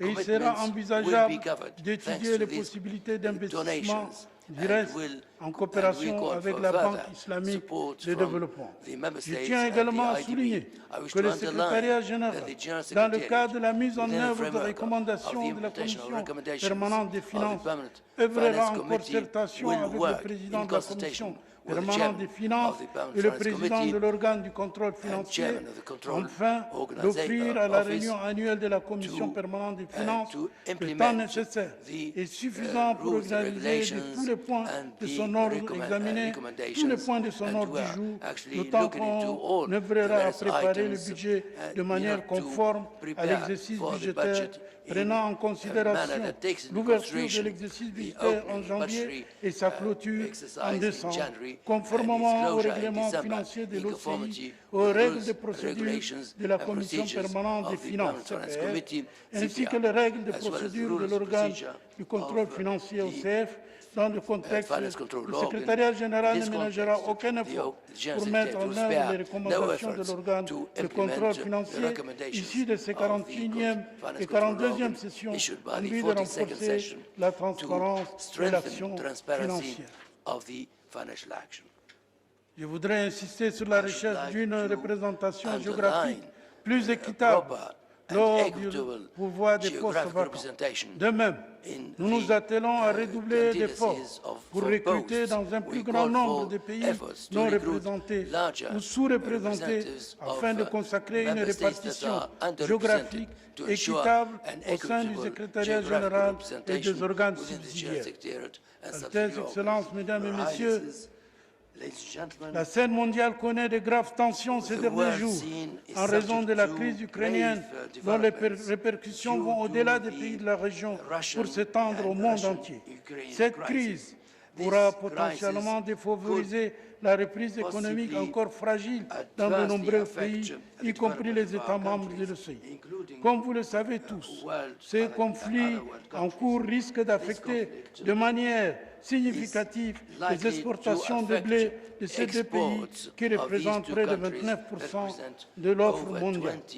À cet égard, je devrais inciter les États membres de l'OCI à passer de la parole aux actes par rapport à la stratégie des réserves alimentaires de l'OCI, sur les stratégies des réserves alimentaires de l'OCI, sur les produits stratégiques, à savoir le blé, le riz et le manioc, dans le but d'assurer ces réserves alimentaires au niveau national et régional et par conséquent un niveau d'autosuffisance alimentaire acceptable dans les pays membres de l'OCI.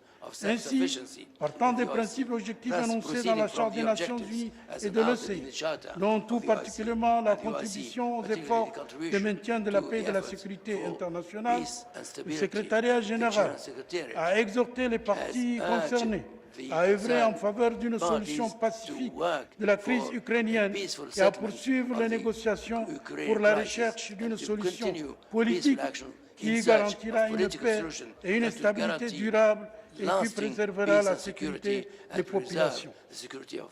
En conclusion, permettez-moi de signaler que les mots que je viens de prononcer devant votre auguste Conseil ne sont qu'un résumé des efforts déployés par le secrétariat général de l'OCI dans l'exécution de la mission qui lui a assignée.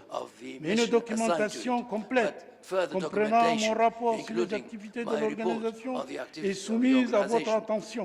Vous conviendrez avec moi que les défis sont nombreux et multiformes, dont je demeure convaincu qu'ensemble, unis et solidaires, nous pourrons contribuer à les relever. Puisse le Très-Haut, Allah, puisse guider nos pas vers la réalisation des objectifs pour lesquels nous nous sommes fixés au service de la Oumma islamique et pour la réalisation de ces aspirations à la paix et à l'unité, à la justice, au développement dans nos États membres et dans le monde.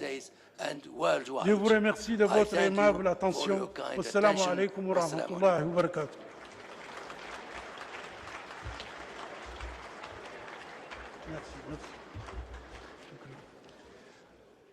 Thank you, Mr. Secretary General, for your valuable remarks.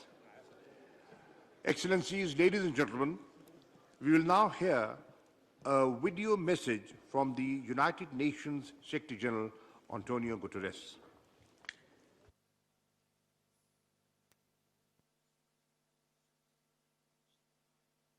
Excellencies, as you gather in Pakistan, I am pleased to send my greetings to the meeting of the Organization of Islamic Cooperation Council of Foreign Ministers. The United Nations, the OIC, enjoy a close, decades-long relationship rooted in trust and based on the shared belief in the values of multilateral cooperation, dialogue, and solidarity. Across Asia, the Middle East, Africa, and beyond, our two organizations have worked together to nurture a culture of peace, tolerance, and understanding. In recent years, we have successfully deepened our collaboration on key areas of mutual concern, including mediation, countering terrorism, preventing violent extremism, combating anti-Muslim hatred, and promoting religious tolerance. Today, the imperative to join forces, devise common strategies, and draw on our competitive advantages is more urgent than ever. In my recent report on our common agenda, I have offered proposals guided by the beacon of the Charter to update global governance, better manage risks and threats, and build a safer, more resilient and inclusive world set out in the 2030 Agenda for Sustainable Development. Challenges abound, from the war in Ukraine and its global ramifications to growing inequalities and proliferating assaults on human rights. Developing countries, in particular, face crises on so many fronts. Vast inequity is blocking recovery, poverty is deepening, and countries are paralyzed by debt and liquidity issues. We must reform a morally bankrupt global financial system, and we must make sure that all countries have the resources they need to recover from the pandemic, build resilience against climate shocks, and support the Sustainable Development Goals. Only together, in unity, with partners at all levels, can we confront shared challenges and create a better future for all.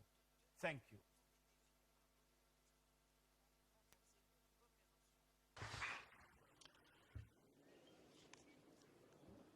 I now request His Excellency Mr. Muhtar Tilberdi, Deputy Prime Minister and Foreign Minister of the Republic of Kazakhstan, to deliver a statement. He will be speaking on behalf of the Asia Group of the OIC member states.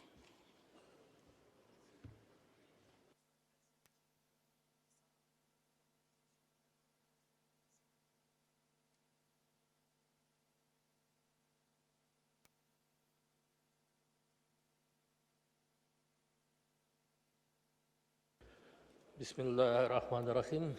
Honorable Minister Imran Khan, the Prime Minister of the Islamic Republic of Pakistan, distinguished Minister Shah Mahmood Qureshi, the Minister of Foreign Affairs of the Islamic Republic of Pakistan, distinguished Mr. Hussein Ibrahim Taha, Secretary General of OIC, Your Highnesses, Your Excellencies, ladies and gentlemen. Assalamu alaikum wa rahmatullahi wa barakatuh. First of all, on behalf of the Asian Group of the Organization of Islamic Cooperation and on behalf of the delegation of Kazakhstan, allow me to express appreciation to the government of Pakistan for the cordial hospitality and excellent arrangement of today's OIC ministerial meeting, titled Partnership for Unity, Justice and Development. I would like to express special gratitude to the OIC General Secretariat for the preparation of this meeting. I also would like to congratulate the Republic of Niger on the successful completion of chairmanship of the 47th session of the OIC Council of Foreign Ministers. I wish all participants of this meeting a productive work for the prosperity of our Ummah. Dear colleagues, today on global scale, the world is going through a challenging period and undergoing significant changes. Military conflicts, confrontation between the West and the East, the Ukrainian crisis, the consequences of the pandemic, religious intolerance, instability in the financial and commodity markets, all of these have a negative impact on the performance of the global economy and security. We observe the continuation of such trends as multipolarity, economic globalization, informational advancement of society, multiculturalism, and transformation of the system of global governance and world order. The connectivity and interdependence of states is increasing, and we see growing trends of redistribution of the global balance of forces and increasing demand of global community for leadership related to the interest of peaceful and progressive development. Meanwhile, the situation with global and regional security is becoming more and more complicated with each passing day. Challenges and threats are running rampant. The hybrid confrontation is expanding and fake news has become widespread, inciting ethnic, racial and religious discord, thus even further exacerbating the regional conflicts. These are followed by entrenching traditions of unilateral approaches to addressing international issues, that is, through the use of force. Such development contributes to growing practices of interference in the internal affairs of other states, infringing of the rights of sovereign advancement, and simultaneously regional international cooperation. This ultimately hinders the progress of humankind and destroys trust as the foundation of stable peace. All these risks and threats are relevant for the Islamic world as well. Today, more than ever, the countries of the Islamic world and the OIC member states need unity and must defend their interest and position to preserve common values and provide all possible support and necessary assistance. And I believe that the subject of today's summit highlights the importance of this idea. Nowadays, Kazakhstan is creating a concept of new Kazakhstan. Recently, President Tokayev announced the large-scale and meaningful reforms which cover almost all areas of life of the country. They include initiatives aimed at political liberalization, plurality, and openness. In the sphere of the economic, the reforms are focused on the tackling monopolization, improving living standards, and ensuring that all citizens feel the benefits of our growing economy. Societal reforms are aimed at improving health and education of the nation as well as other sectors. Kazakhstan today fully supports international efforts to ensure regional security and sustainable development of the countries of Eurasia. The ongoing global and regional processes require a collective decision regarding resolute reunification of wars, conflicts, confrontation, and choosing the path of peace, dialogue, and focusing on joint development. Against this backdrop, as an intergovernmental forum that brings together 27 member states, 9 observers, and more than half of the world population, with the established political dialogue, conference on interaction, and confidence-building measures in Asia, has a potential to become an effective tool for joint confrontation of new challenges and ensuring security and stability in the region. The key priority of Kazakhstan chairmanship at the SICA process is the transformation of the conference into a full-fledged international organization. Conversion into an international organization will significantly expand the capacity of the SICA and increase array of tools for practical cooperation between its member states. Within its chairmanship, Kazakhstan will hold the 6th SICA summit in Nur-Sultan on the 12th and 13th of November this year, which marks the 30th anniversary of the conference. This event aims to propel the SICA into a new level of institutional development. At the initiative of Kazakhstan, the Code of Conduct towards achieving the world free of terrorism was developed within the UN and opened for signature in 2018. It has now been signed by 89 countries. Since 2017, our capital has hosted 17 rounds of the Astana process talks on Syria, aimed at facilitating the efforts of the international community to resolve the prolonged conflict. Kazakhstan, like many OIC member states, is concerned about the situation in Afghanistan. Socio-economic and financial issues need to be addressed urgently to prevent large-scale humanitarian crises in the region. Kazakhstan contributes within its capacity to the efforts of the world community to stabilize the situation in Afghanistan. We regularly provide humanitarian aid to the Afghan population, implement national and international programs to train Afghan youth, including girls, in educational institutions of Kazakhstan. In 2020, the KazAid, Official Development Assistance Agency, was established to assist the countries of Central Asia and Afghanistan in promoting the Sustainable Development Goals.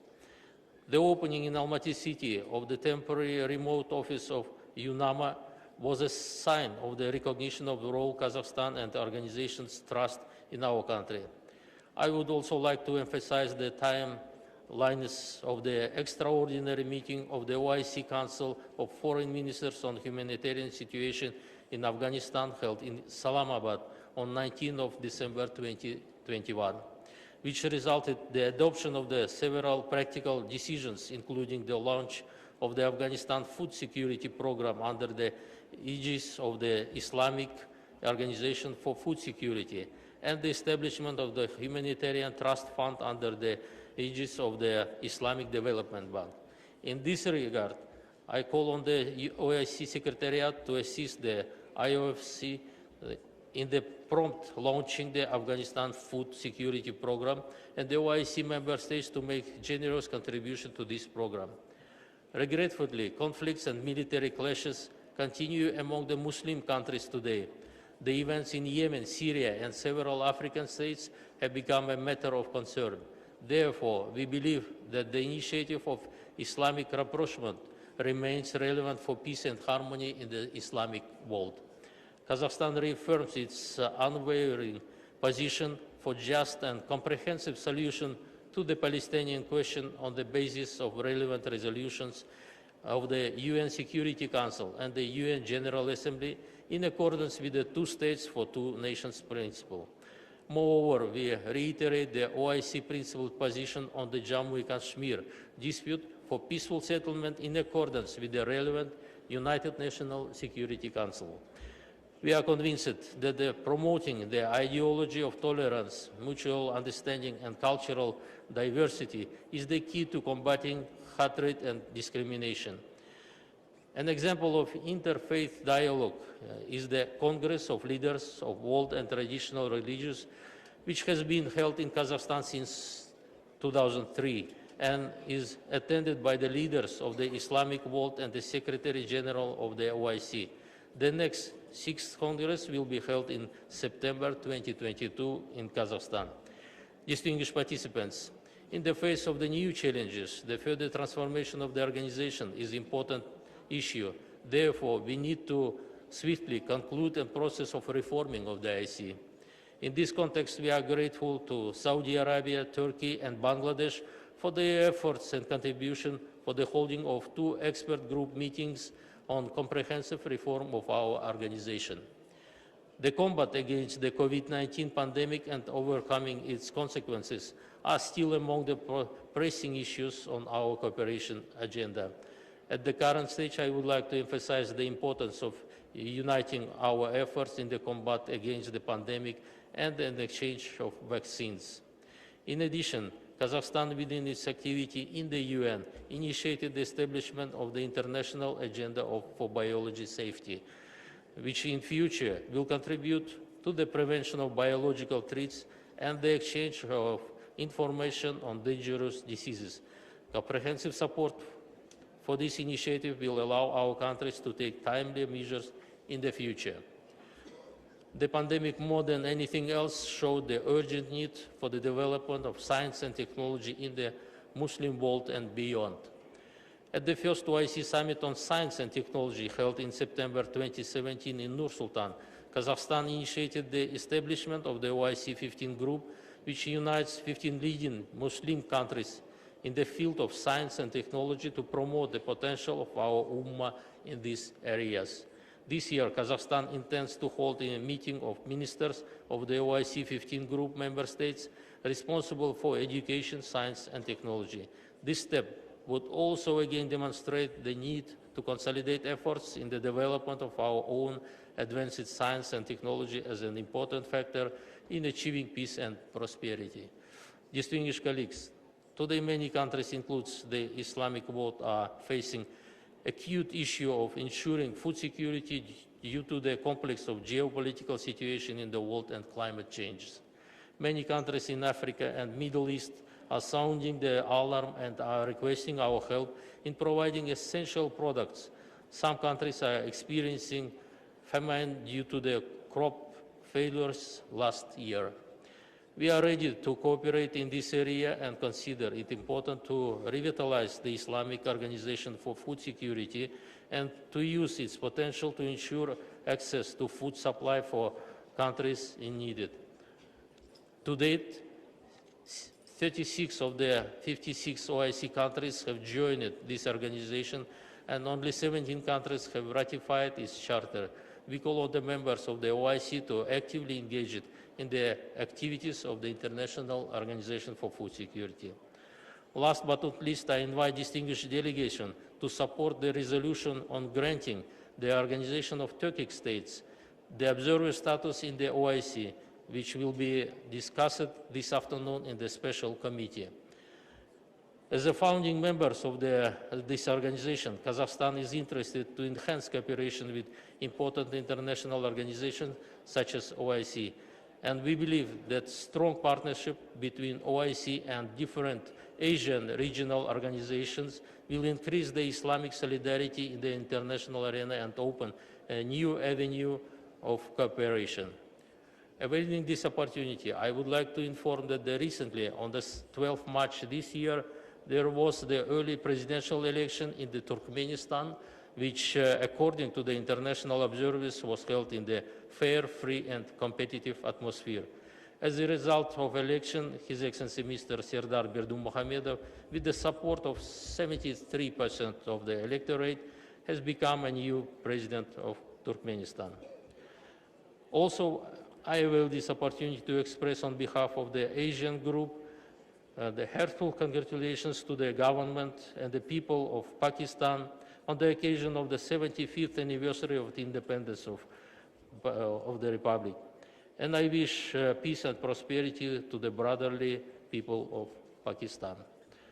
In conclusion, allow me to express the hope that all OIC will continue to advance its goals and objectives for the benefit of the entire Muslim Ummah. I wish all participants fruitful work at today's event, and thank you for your attention.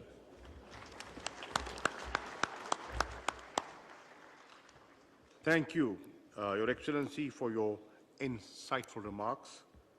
I now request His Excellency Mr. Othman Jarandi, Foreign Minister of the Republic of Tunisia, to make his speech. He will be speaking on behalf of the Arab group of the OIC member states.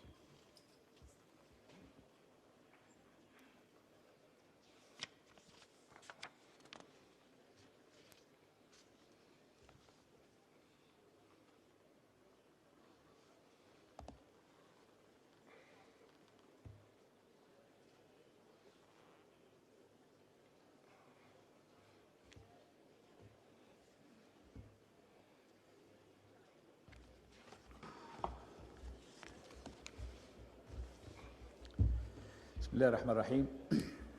In the name of Allah. معالي السيد عمران خان الوزير الأول لجمهورية باكستان. Mr. Imran Khan, Prime Minister of the Islamic Republic of Pakistan, Excellency Shah Mahmood Qureshi, Foreign Minister of the Islamic Republic of Pakistan, we congratulate you on your chairmanship of this session and for the celebration of your Independence Day. Highnesses, Excellencies, Excellency Mr. Hussein Ibrahim Taha, Secretary General of the OIC, ladies and gentlemen, on behalf of the Arab group, I'm pleased to extend my greetings to Shah Mahmood Qureshi, Foreign Minister of the Islamic Republic of Pakistan, for the efforts deployed to consolidate joint Islamic action. I also extend my thanks to the Republic of Niger for its excellent chairmanship of the previous session of our Council. I should seize this opportunity to hail the efforts made by the Kingdom of Saudi Arabia, the chair of the Islamic Summit. I extend my thanks to Mr. Hussein Ibrahim Taha, OIC Secretary General, for providing support to Arab states to further enhance the organization. Highnesses, Excellencies, ladies and gentlemen, the holding of this meeting under the motto of building partnerships reaffirms our need as an Islamic group more than ever, our need for having a joint confrontation of the challenges that we are facing as a result of the serious rapid changes in the world and the need to contain them in order to promote peace and security in the world and in our Islamic and Arab region in particular. Our organization has a weight and needs a joint position in order to address address the various international and regional issues on the basis of the principles and the values that bring us together and which we share. These require an urgent solution to all the causes on the basis of the same international standards. The Arab group reiterates the need to identify a political settlement to all the crises witnessed in our region and to make our voice heard and defend our causes in the international arena. This will deal with all the attempts that aim to destabilize our countries. The joint ties between us and our commitment to the values of justice require that we need to fulfill our responsibility to the Palestinian people to end the daily Israeli violation of the rights of Palestinians and the promotion of the settlement policies that will reduce the possibility of peace and reduce tension in the region. The Palestinian cause is at the forefront of our concerns. We call for a resumption of the peace process and the settlement of the issue on the basis of international resolutions and on the basis of the Arab and Islamic position. The same applies to Jammu Kashmir. Here, we need to implement all the international resolutions. It is a just cause, and there is no doubt about that. The same applies to Yemen, and here we call on Yemen to go for a dialogue to settle the issue. We thank the Kingdom of Saudi Arabia for the valuable efforts in this regard. Terrorism and violent extremism are a common enemy that destabilize our countries. This requires further vigilance and more effective coordination and cooperation in order to use the preventive measures and to adopt new approaches to face this scourge and the trans-border organized crime such as illegal migration and trafficking in humans. On the other hand, we need to adopt modern digital communication means to face Islamophobia and the discourse of hatred and extremism. And we need to work together to promote the discourse of tolerance and the acceptance of the other. We need further cooperation among the various partners to convince others about the just cause of our causes and to promote the principles of understanding on the basis of the peaceful cohabitation between peoples. Highnesses, Excellencies, ladies and gentlemen, reinforcing peace and security in our Islamic region in the face of the exceptional challenges such as COVID-19, and in order to be able to deal with the Ukrainian issue, all of this requires further partnership at the economic and developmental levels, and our Arab financial institutions need to make more contributions, and the same applies to specialized organizations working in these areas. The aim is to achieve the set objectives to promote trade in the Islamic world and to activate tourism, and we need further initiatives to promote our economies, such as the OIC investment initiative.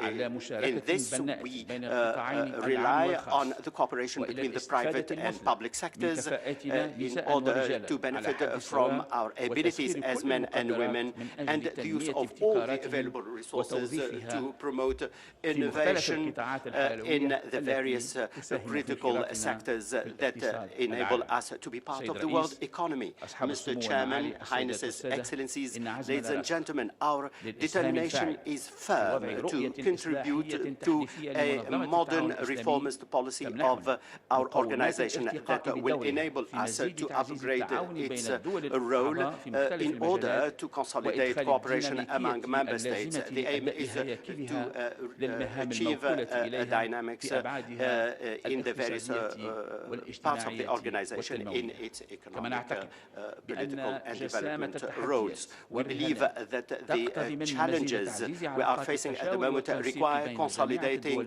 cooperation and consultation the OIC and the League of Arab States, and we need to open up to other organizations in our region with a view to mobilizing more support to our causes in the international arena on the basis of the principles of the UN Charter and co-living with a view to a world that is more just and prosperous. May Allah make us succeed in our endeavor. Thank you very much for your attention. Thank you, Excellency, for your inspiring statement. I now request His Excellency, Mr. Zubairu Dada, Minister of State for Foreign Affairs of the Republic of Nigeria, to make his speech. He will speak on behalf of the Africa Group of the OIC member states.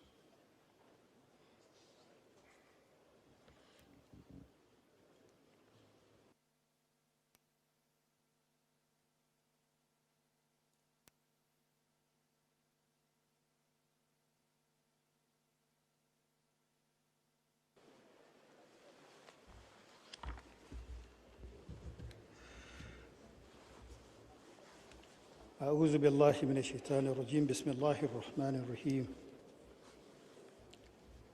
Your Excellency, Mr. Imran Khan, Prime Minister of the Islamic Republic of Pakistan, Your Excellency Minister Shah Mahmood Qureshi, Minister of Foreign Affairs of the Islamic Republic of Pakistan and Chairman of this session,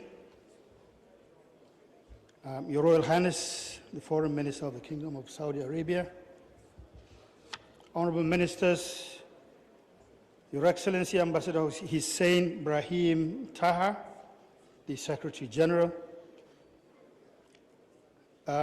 distinguished delegates and other invited guests, gentlemen of the press. Assalamu alaikum wa rahmatullahi wa barakatuh. It is for me indeed a great honor and privilege to speak today on behalf of the African Group on the occasion of the 48th session of the Council of Foreign Ministers of the Organization of Islamic Cooperation, holding in this beautiful city of Islamabad. We are indeed humbled by this singular honor.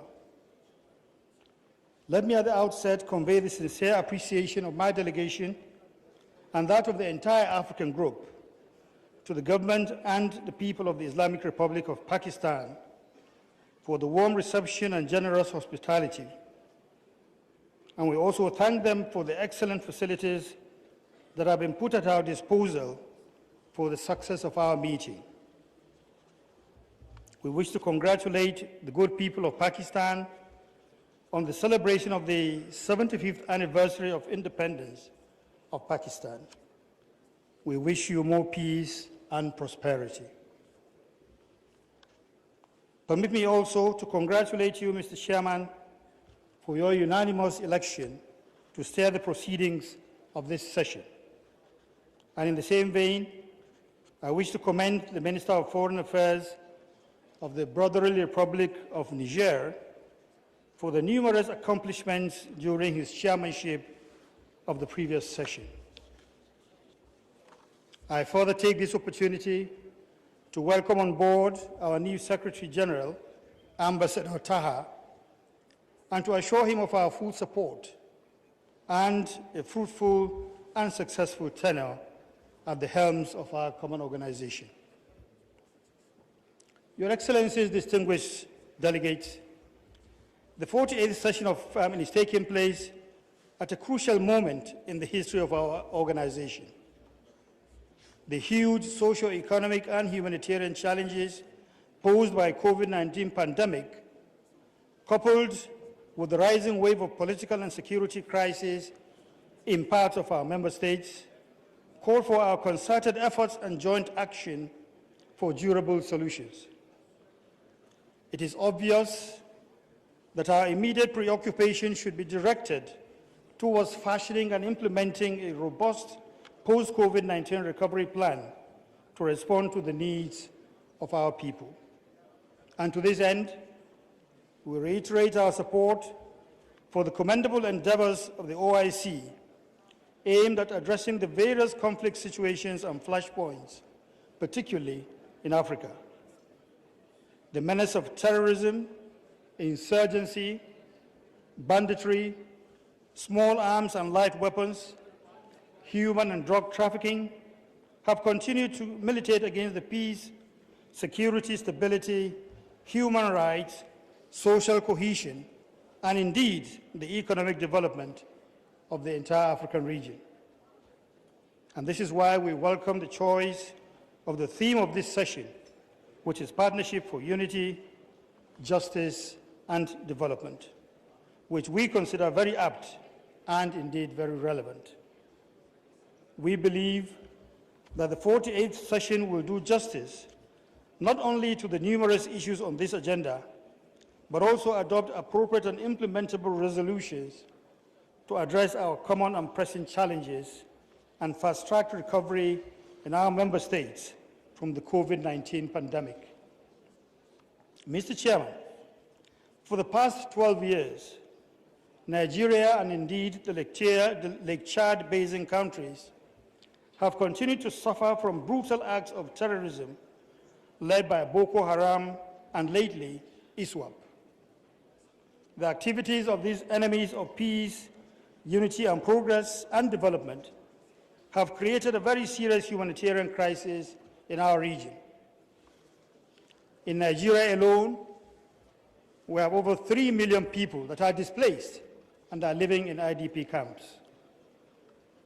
In Burkina Faso, we have about 2 million people that are also living in IDP camps. The OIC must not abandon these people. They are in dire need of your assistance, and that is why Nigeria has proposed a new draft resolution on this subject for your kind consideration and adoption. And we hope that the OIC will extend its full solidarity to these people with a view to alleviating their plight. Furthermore, a robust implementation of the relevant OIC resolutions on combating the Boko Haram and other terrorist groups in West and Central Africa, and indeed some parts of Southern Africa, and support for the operations of the G5 Sahel Joint Force will significantly assist the ongoing national and sub-regional efforts towards addressing these lingering security problems in our sub-region. This measure would, if of necessity, also include the comprehensive review and execution of the OIC Code of Conduct on Combating International Terrorism, 1994, and the OIC Convention on Combating Terrorism. We further urge for concrete collaboration and partnership with the national agencies of the member states, including the Saudi-led Islamic Military Counterterrorism Coalition, in order to stamp out this menace that is facing our countries. Your Excellencies, distinguished delegates, beyond the active measures needed to counter terrorism in our region, the mobilization of funds for the various national social and humanitarian actions are crucial to the rehabilitation and radicalization efforts in the affected countries. Equally significant is the need to address the economic root causes of insecurity in the African region. In this regard, the implementation of the OIC resolution on the recharge of the Lake Chad, which has lost over 80% of its water, would contribute to the restoration of the various communities in the Lake Chad Basin and return millions of people to their lost livelihoods. Similarly, it is our conviction that the agenda of OIC on peace and security can best succeed if we establish meaningful partnership with the United Nations, the African Union, and other sub-regional groupings in Africa on conflict prevention, conciliation, mediation, and peace building, as well as the promotion of good governance and democracy. And closely related to this is the need for granting debt remission and relief for our countries, especially the least developed countries that represent more than 1/3 of the OIC membership. Mr. Chairman, poverty remains one of the major challenges confronting Africa, and the pandemic has sadly further aggravated the situation. To create a better and more sustainable future for our people, strengthening intra-OIC cooperation to harness the enormous resources and potentials within our member states is key and essential. Equally vital is the need to boost intra-OIC trade and commercial exchanges as a bedrock for our economic cooperation and the means to further enhance South-South cooperation. We regret to note the drastic decline in the volume of intra-OIC trade, reported from 700.1 billion in 2019 to just 552.8 billion in 2020, amounting to about 21.2% decline. We applaud and encourage OIC efforts in capacity building and skills acquisition development, as well as the promotion of research and innovation, especially in the areas of agriculture and food security. In this regard, we support the adoption of the OIC Plan of Action on the development of strategic agricultural commodities and underscore our commitment to play a central role in the implementation of programs on wheat, rice, and cassava as part of our endeavor to promote agricultural cooperation. Already in Nigeria, the central bank-supported Anko Borrower's program has produced the desired result, as we have drastically cut rice importation and have attained the first position in rice production in Africa. Your Excellencies, distinguished invited guests, as we commend the OIC for its sustained interest in Africa through the various IDB initiatives, which include the Islamic Solidarity Fund for Development, the Islamic Development Fund, and the Special Program for the Development of Africa, we call for additional mobilization of resources in order to achieve the target capitals of these funds and programs. And we also reiterate the importance of the Dakar-Port Sudan rail project and the need to accord it the due attention it deserves because of its enormous economic impact on the continent. Mr. Chairman, before I close, let me reaffirm on behalf of the African Group our full solidarity with the people of Palestine, as I also restate our support for the cause of Jammu and Kashmir people. We commend the Islamic Republic of Pakistan for its sustained commitment to the ideals of the OIC and pledge our support to its chairmanship. We also wish the 48th session of the Conference of Foreign Ministers very fruitful deliberations. I thank you for your very, very kind attention. Assalamu alaikum wa rahmatullah. Thank you, Excellency, for very valid observations. I now invite President, Islamic Development Bank, His Excellency Dr. Muhammad Salman Al-Jasser, for his statement.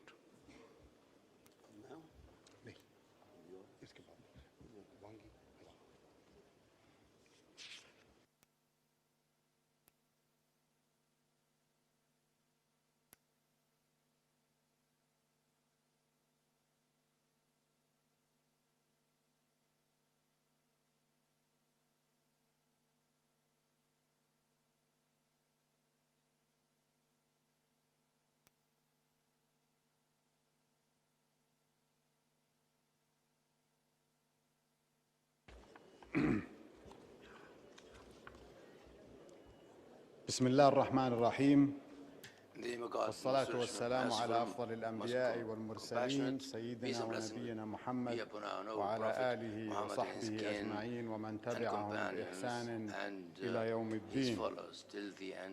Your Excellency Imran Khan, Prime Minister of the Islamic Republic of Pakistan, Your Highness Prince Faisal bin Farhan Al Saud, Foreign Minister of the Kingdom of Saudi Arabia, the OIC Summit Chair, Your Excellency Mr. Shah Mahmood Qureshi, Foreign Minister of the Islamic Republic of Pakistan, Your Excellency Mr. Hussein Ibrahim Taha, Secretary General of the Organization of Islamic Cooperation, Excellencies, representatives of the OIC member states and representatives of all other countries, distinguished representatives of the fellow multilateral banks and UN agencies, Assalamu alaikum wa rahmatullahi wa barakatuh.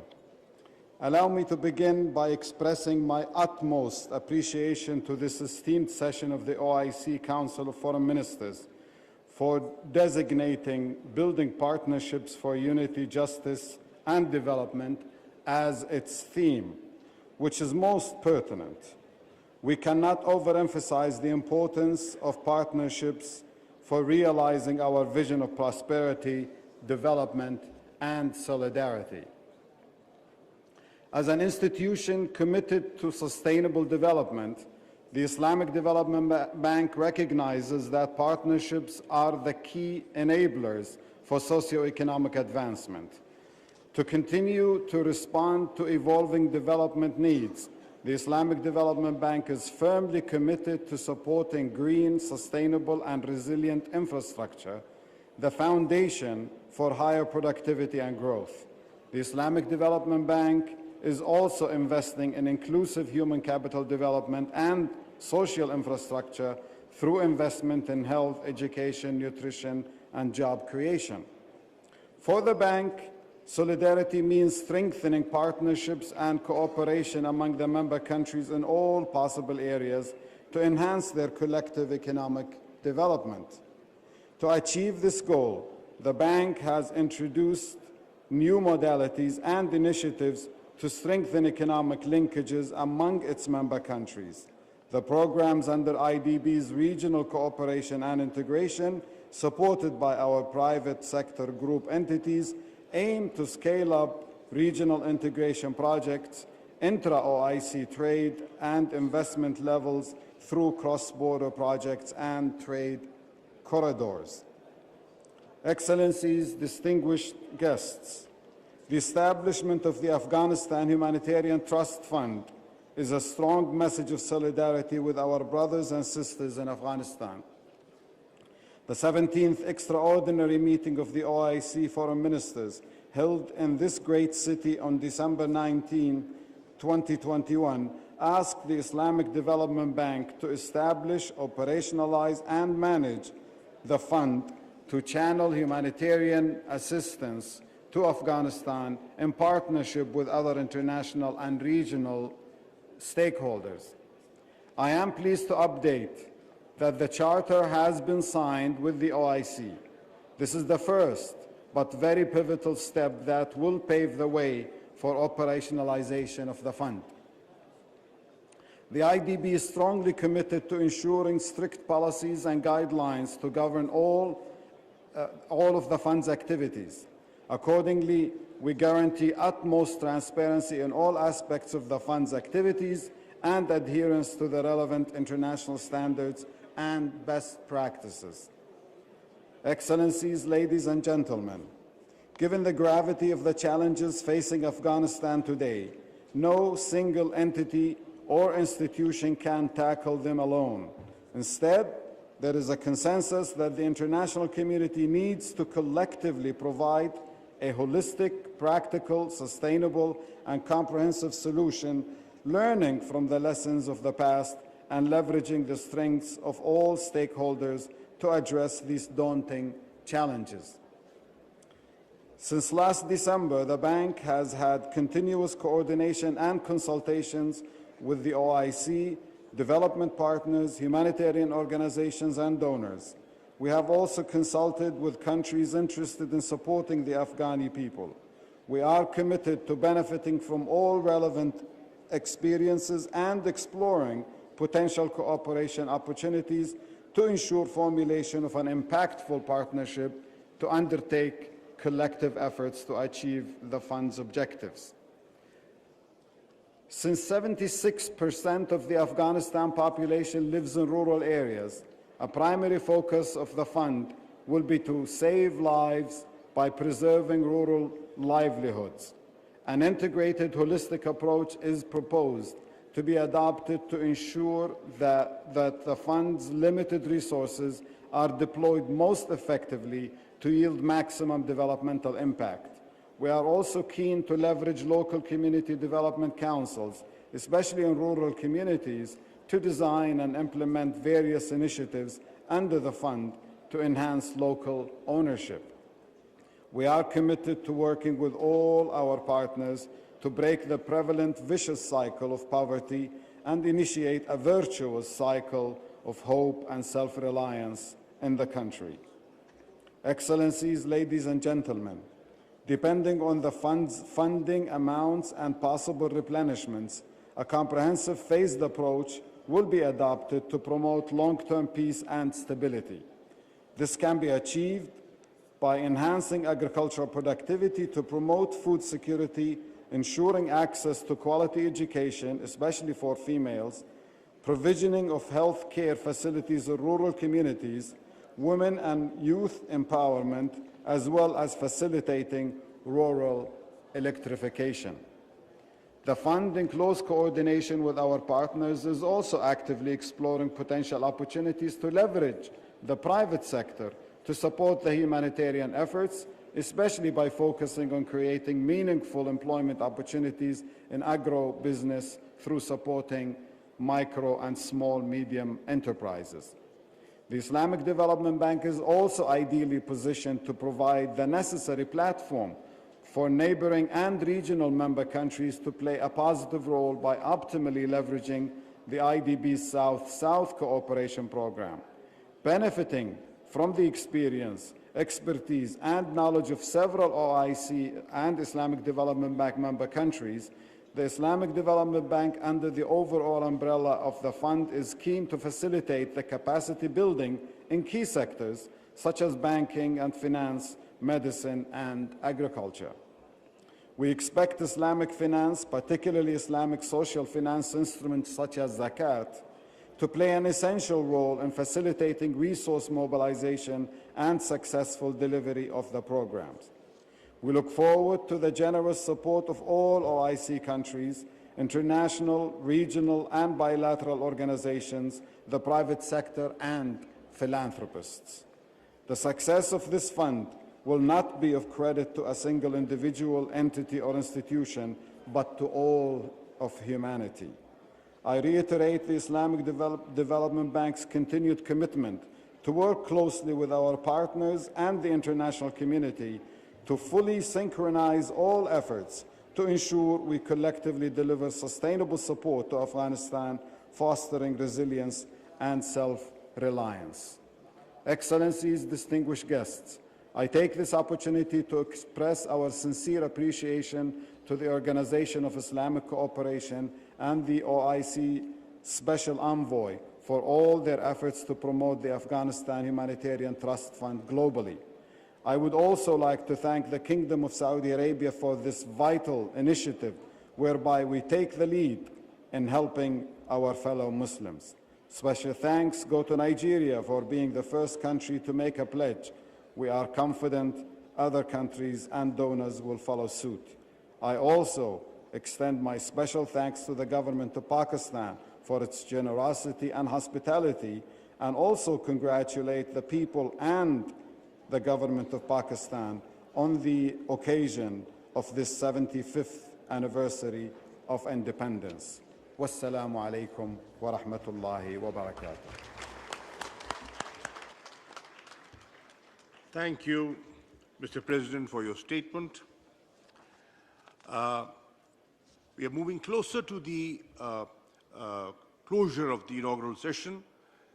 May I request Excellencies to take your seats, and I'd like to see the House in order before I invite our special guest to come to the rostrum for his statement. Please take your seats. People standing at the back, I would request you to please take your seats. Thank you.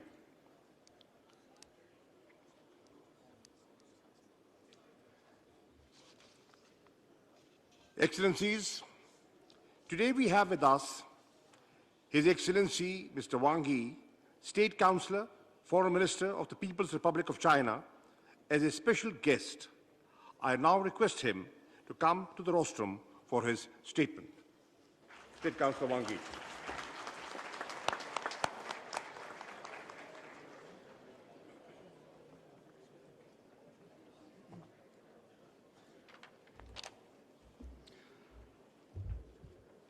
尊敬的伊姆兰汗总理，尊敬的库里希外长、塔哈秘书长，各位同事、各位兄弟、各位好朋友，非常高兴应邀出席伊斯兰合作组织外长会的开幕式，并有机会发表致辞。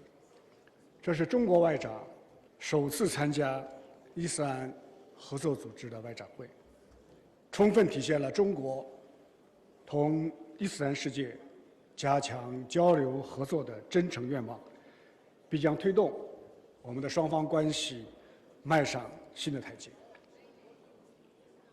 中华文明同伊斯兰文明都是世界上有重要影响的古老文明，双方的交往绵延千年，历经国际风云变幻的考验，有着深厚的历史底蕴和坚实的民意基础。友好始终是双方关系的主流，平等始终是彼此互动的基础，共赢始终是相互合作的目标。长期以来，我们始终坚持互尊互信，支持对方核心关切。我们不会忘记当年阿尔及利亚等共同提交议案，近30个伊斯兰国家坚定的支持，把中国抬进了联合国。同样，在伊斯兰世界最为关注的巴勒斯坦问题上，中国的支持从未犹豫，从未缺席。我们始终坚持团结互助，致力发展，实现共同发展。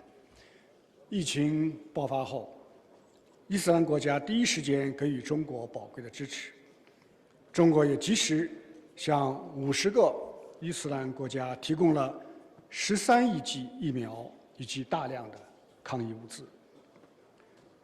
共建“一带一路”已经成为双方走向发展繁荣的桥梁和纽带。中国迄今已经同54个伊斯兰国家签署了合作文件，开展了将近600个大型的合作项目，资金投资的总额达到了4000亿美元，给双方人民带来了实实在在的利益。我们始终坚持互学互鉴，守护世界的多样文明。中华文明和伊斯兰文明历史上都对人类文明做出过重大的贡献，而近代以来，我们也都受到了不公正的对待。现在，我们正携手迈上发展复兴之路。我们要大力倡导文明平等对话、交流互鉴，从彼此的悠久文明中汲取智慧，共同抵制文明歧视，共同反对文明冲突。应该说，中国和伊斯兰世界已经找到了一条不同文明友好相处、合作共赢的道路，成为践行新型国际关系的典范，对不同国家、不同文明之间如何交往提供了有益的经验。各位同事、各位朋友，面对动荡变革的世界，本届伊核组织外长会聚焦结伴实现团结、公正、发展这一主题，反映了世界上大多数国家的共同心声。中方愿意同一方一道，倡导真正的多边主义，捍卫联合国宪章的宗旨原则，维护以联合国为核心的国际体系，在追求民族复兴的道路上风雨同舟，携手同行。中国愿意同伊斯兰世界建设4个伙伴关系：一是做团结协作的伙伴，相互坚定支持彼此捍卫国家的主权、独立和领土完整，坚定支持彼此独立自主地探索符合本国国情的发展道路，坚定支持彼此维护自身的正当发展权益和广大发展中国家的共同利益。二是做发展振兴的伙伴，继续团结抗疫。下阶段，中方将继续向伊斯兰国家提供3亿剂疫苗，助力各国构筑健康防线。我们将继续加强发展战略对接，以高质量共建“一带一路”和携手落实全球发展倡议为双引擎，巩固传统合作，培育新兴亮点，助力中伊发展振兴，引领南合作潮流，为实现联合国2030年可持续发展议程注入强劲动力。三是做安全稳定的伙伴，中方将继续支持伊斯兰国家运用伊斯兰的智慧，解决当前的热点问题，把维稳促和的钥匙牢牢掌握在自己的手中。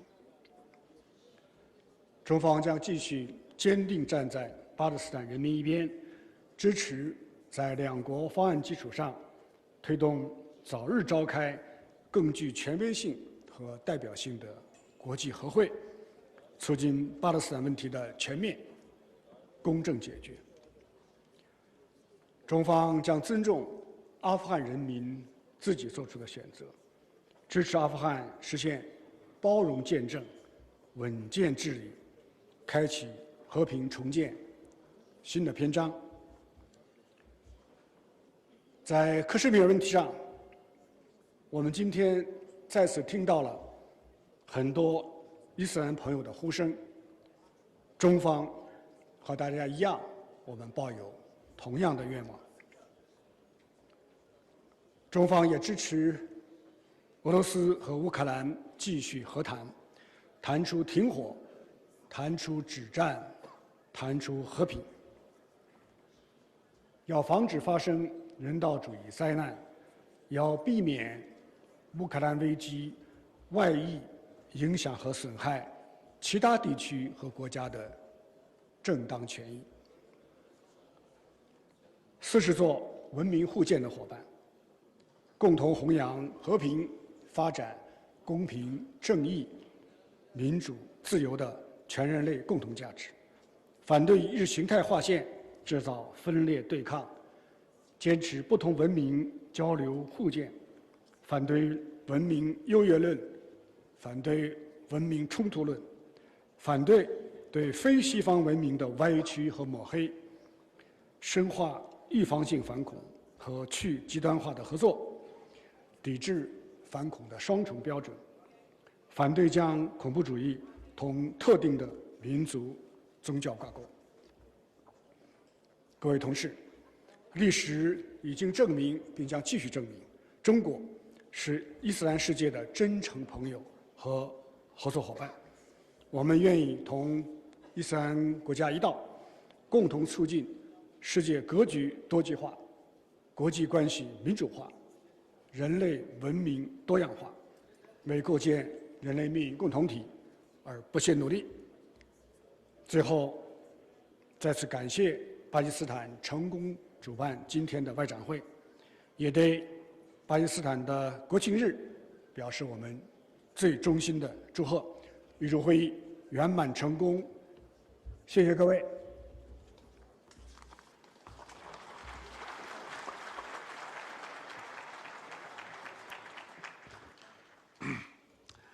Thank you, Excellency, for your insightful remarks.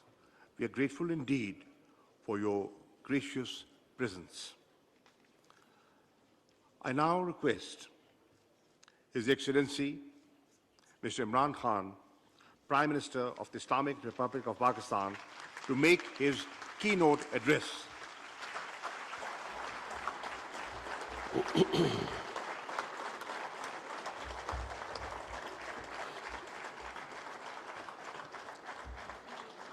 Bismillahirrahmanirrahim. In the name of Allah, most gracious, most merciful, Secretary General OIC, Thy aid do we seek, and Thy do we worship. Foreign Minister, Kingdom of Saudi Arabia, Prince Faisal bin Farhan Al Saud, Honorable Foreign Minister of China, Wang Yi, Royal Highnesses, Honorable Foreign Ministers, Excellencies, ladies and gentlemen. First of all, let me welcome you with great joy and happiness on this 48th Foreign Ministers OIC meeting. And it's being held in Islamabad at a time when we are celebrating our 75th anniversary of our independence. So I want to warmly welcome you. I hope you have a great stay here. And from the people of Pakistan, they are overjoyed that all of you are here and on this special occasion. Today I want to especially congratulate our OIC members because of a landmark resolution passed in the United Nations declaring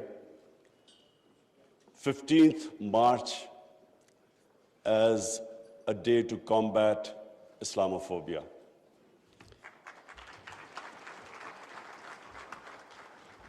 But I want to remind people why 15th of March. 15th of March was a day when a gunman walked into a mosque in New Zealand and shot dead 50 people. Why did he shoot them? Because he felt that all Muslims were terrorists. Where did this Islamophobia grow and was allowed to keep growing? After 9/11. What happened after 9/11? Unfortunately, this narrative of Islamic terrorism, Islamic radicalism, this narrative went on unchecked. Respected foreign ministers, I have spent a lot of my life in England, touring all over the world as an international sportsman. And I understand the Western civilization probably much better than most people. I went to university there and then used to spend half my year playing sports in the summer in England. Now I saw this growing. After 9/11, this Islamophobia kept growing. And the reason was, I'm sorry to say, that we, the Muslim countries, did not do anything to check this wrong narrative. How can any religion have anything to do with terrorism? How was Islam equated with terrorism? And once that happens, how is the man in the street in Western countries, how is he supposed to differentiate between a moderate Muslim and a radical Muslim? How can he differentiate? Hence, this man walks into a mosque and shoots everyone he could. Unfortunately, what should have been done and wasn't, the heads of Muslim countries should have taken a stand on this. But instead, a lot of our heads of state kept saying things like, well, we are moderate. The moment you say you're a moderate Muslim, you automatically say that there is some extreme form of Islam. Our head of state at the time, after 9/11, he coined a phrase called Enlightened Moderation. I understand English better than most. I still don't know what it means. Enlightened moderation was a term to appease those who were relating terrorism to Islam. And unfortunately, as a result, there was this perception that there are different types of Islam. There's some radical Islam, there's some moderate, there's some liberal Islam. There is only one Islam, Islam of our Prophet Muhammad sallallahu alaihi wasallam. There is no other Islam. In human communities, in every human community, you have your moderates, you have your liberals, you have your conservatives, you have your fanatics. Every human community has that. The man who walked into the mosque in New Zealand clearly was not a normal person. So, but why no other human community was branded with their religion? 1.5 billion people branded by these terms. And there always should be self-criticism, because that's how you improve. Unless you analyze your mistakes, you can't improve yourself. So that was the biggest mistake we made. We did not challenge this narrative. And guess who suffered? Muslims living in Western countries.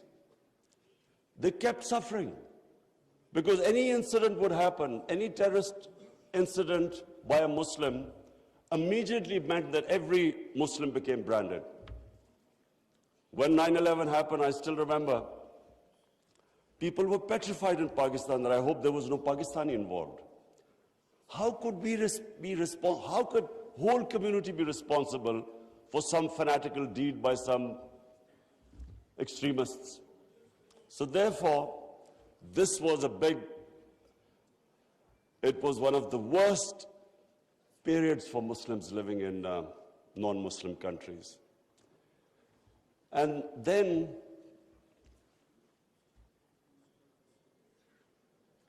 in 1989, there was a book called Satanic Verses, written by a Muslim who knew, because he came from a Muslim family, he knew the reaction in the Muslim world, amongst the Muslims, if he insulted or mocked or ridiculed our Holy Prophet, peace be upon him.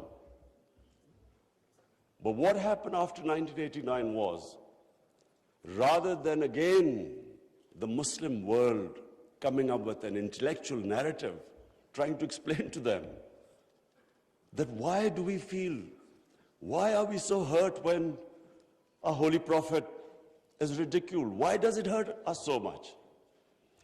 Living in and knowing the Western societies, I knew why they couldn't understand, because they do not treat religion like we do.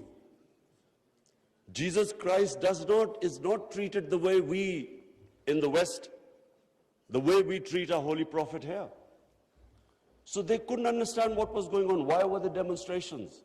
Why were there death threats to Salman Rushdie? So they kept thinking that the Muslims do not allow freedom of expression. So Muslim world is intolerant. It doesn't allow freedom of expression. They were able to vilify our religion. And yet there was no coherent response from the Muslim world. And therefore, we kept into the cycle. Every few years, there would be some cartoons, insulting cartoons against our Prophet. Every few years, there would be something insulting him.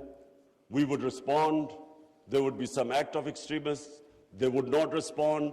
So this Islamophobia, this cycle kept getting worse.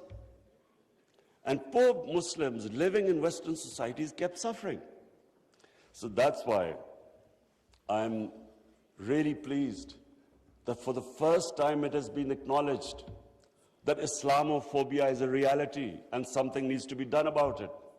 And from now onwards, we hope that we will be able to put forward a narrative that why it hurts us so much. And honorable foreign ministers, let me just say that I only came into politics 25 years ago. I was watching this Islamophobia building up in Western societies. But two, I wanted my country. We were the only country which became independent in the name of Islam. And so,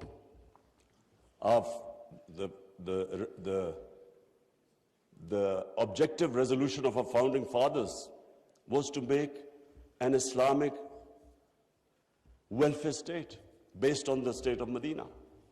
So I came into politics 25 years ago because that was my goal. And just in this August gathering, let me just say, in the history of mankind, there was never a more just and humane state. Unfortunately, our children don't know about it. Even we in Muslim countries don't know that the modern state our Prophet created. Forget about Western countries or non-Muslims. How would they know about it when we ourselves don't understand that he created a state which laid the foundation of one of the greatest civilizations in human history for the next few hundred years. And that foundation was laid in the state of Medina. So what was that foundation? This is again what most people don't understand. And I'm glad that Foreign Minister Wang Yi is here, because I want people to understand what was it that caused this great revolution, one of the greatest revolutions of all times. The state of Medina was one of the greatest revolutions. What was it? Number one, our Prophet was given the title in our holy book, the Quran, as Rahmatul lil Alameen, mercy for mankind, not mercy for Muslims. He came as a mercy for mankind. He came to unite mankind, not divide mankind.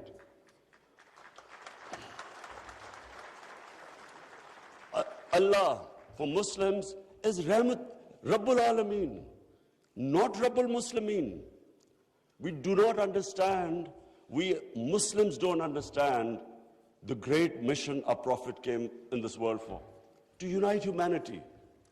The Charter of Medina was signed with Jews, with Christians, with Sabians, and with pagans. All became part of a human community.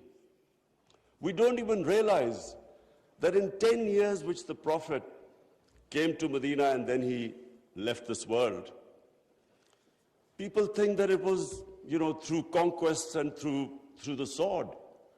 Hardly anyone knows that in these 10 years, there were only about 1,200 people who were killed in battles. In these 10 years, 1,200 people died and Islam spread all over Arabia. So it was a revolution of ideas. He created a new system. So the state of Medina, he created the best rule of law. The basis of a civilized society is rule of law. His saying that even if my daughter commits a crime, she will be punished. No one is above law. His saying that many nations before you have been destroyed, where the powerful crooks were exempted, were given immunity, and poor crooks were put into jail. If you look at the world right now, Excellencies, I can tell you, just look at all the poor countries. Look at the countries which have poverty. There will be one thing in common.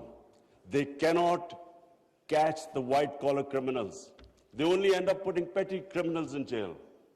This is the biggest problem which our Prophet, peace be upon him, predicted almost 1500 years ago. The developing world is poor not because they lack resources, because they cannot put the powerful criminals in jail. There's a fact-type panel report by Secretary General of the United Nations. According to this report, and this will shock all of you, that every year, $1.6 trillion leave the poor countries and end up in tax havens and in the developed world. $1.6 trillion according to the fact-type panel report of the UN Secretary General. Just imagine what is going on. Poor countries are being robbed simply because we cannot put the powerful criminals in jail. We cannot bring them under the rule of law. This is what our Prophet predicted. And this was the state of Medina, where he set up this system of rule of law, no one above. And two of the first four Khalifas, two of the first four heads of state of Medina ended up in court of law. And one of the most revered and respected figures of Islam, who was the fourth Khalifa, he loses a case against a Jewish citizen because the judge refused to accept the testimony of his son. This was the justice system there, which laid the foundation of this great civilization. So what does it show? Number one,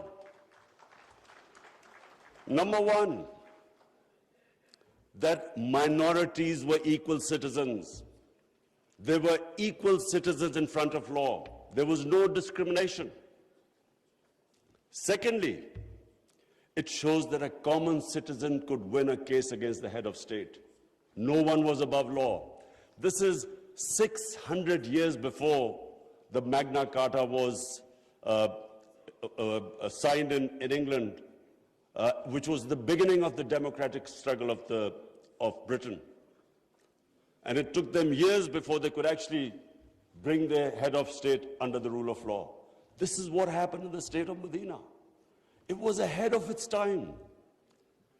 And then it was the first welfare state in the history of mankind. Compassion, humanity. It was a state which took care of its weak, its orphans, its widows, its poor people. It was the first time pensions were introduced in the state of Medina. They took care of the old people. A compassionate state. A state where they wanted to please the Almighty. How do you please the Almighty Allah? By looking after His human beings, especially the weak. This is what happened in the state of Medina. And today, I feel sad whenever I go to Scandinavia. I see what a welfare state should be in all over the Muslim world. Look at humanity there. Look at the way they look after the weak. In fact, sometimes I'm sad because they look after the animals better than some of us look after our human beings. And remember, He's Rahmatul Alameen, so whoever listened to His message, whichever human community will prosper.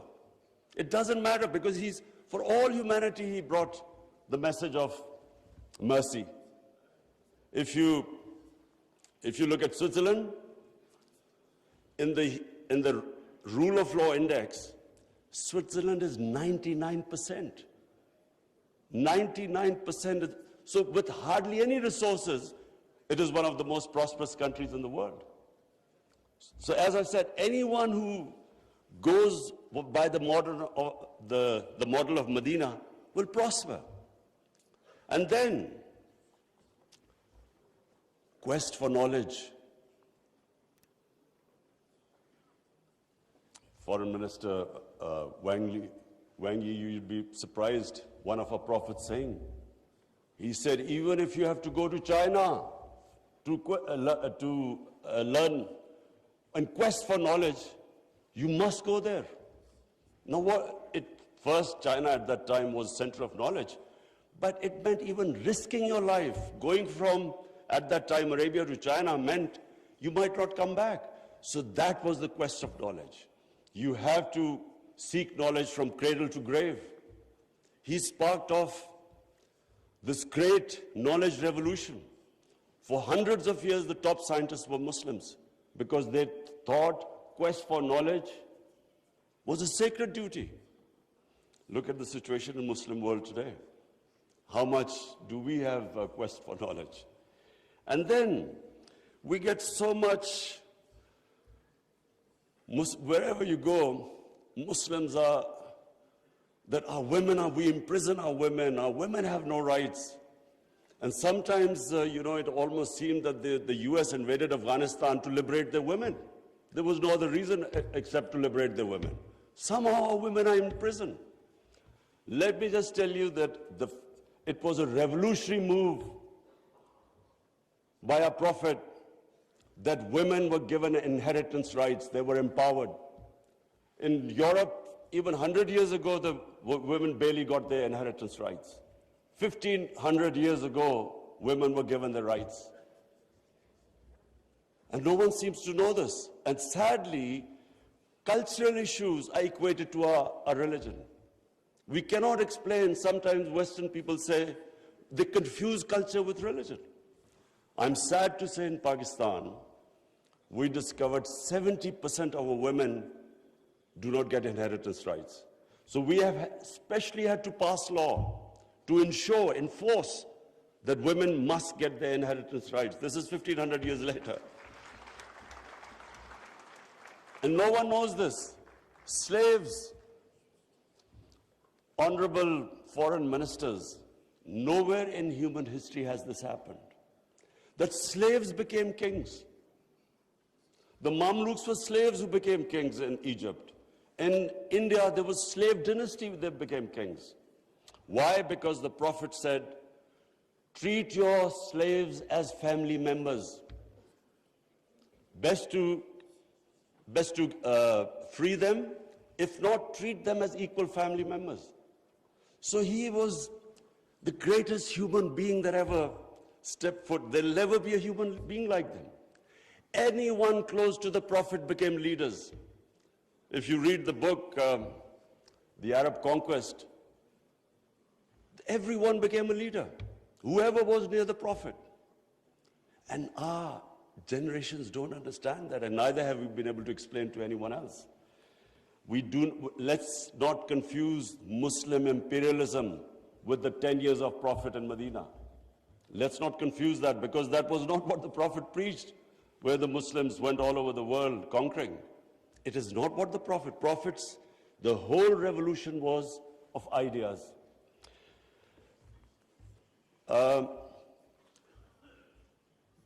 Honorable foreign ministers, one of the ideas of OIC is to protect Islamic values. So now I will say something which is completely different. I believe that Islamic values never have been so much under threat as they are right now. And I bring this to this August assembly because when I became the Prime Minister, I asked the police chief, asked him what the crime chart. I was amazed to note that sex crime, child abuse and rape is the fastest growing crime in this country. So we did further investigation. We discovered that the mobile phone, the sort of pornographic material available on the mobile phone to children, this has never happened in human history. So the material available is causing havoc in our society without us knowing. Parents don't know what's happening when the child goes into his room or something. They don't know what he's watching on his mobile phone. It is very important that this August forum, we should plan how to combat this, because it is already having a huge impact. We have a rise in divorces. We all know that the more vulgarity, the more a society gets permissive, it has a direct impact on the family system. One of the most important things about Islam is that our religion protects the family system.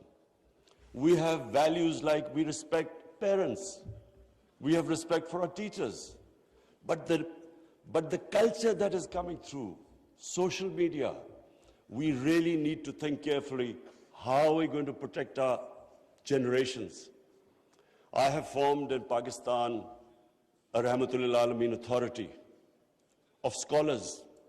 The whole purpose is how are we going to give an alternate point of view to our children, cartoons. How do we, because children get influenced from that age onwards. How do we strengthen our children against this unpredictable social media revolution? How do we know where it is going? So I think that I thought at this meeting I should mention, because we need to start thinking about alternate media, how we can combat. You can't stop social media, but we can give our children, fortify them, strengthen them ethically and morally. Now I come to, two important political issues. One is Palestine and the other is Kashmir. Honorable Foreign Ministers, we have failed both the Palestinians and the people of Kashmir. I'm sad to say that we have been able to make no impact at all. They don't take us seriously. We are a divided house, and those powers know it. We are 1.5 billion people, and yet our voice to stop this blatant injustice is insignificant. We are not talking about conquering some country.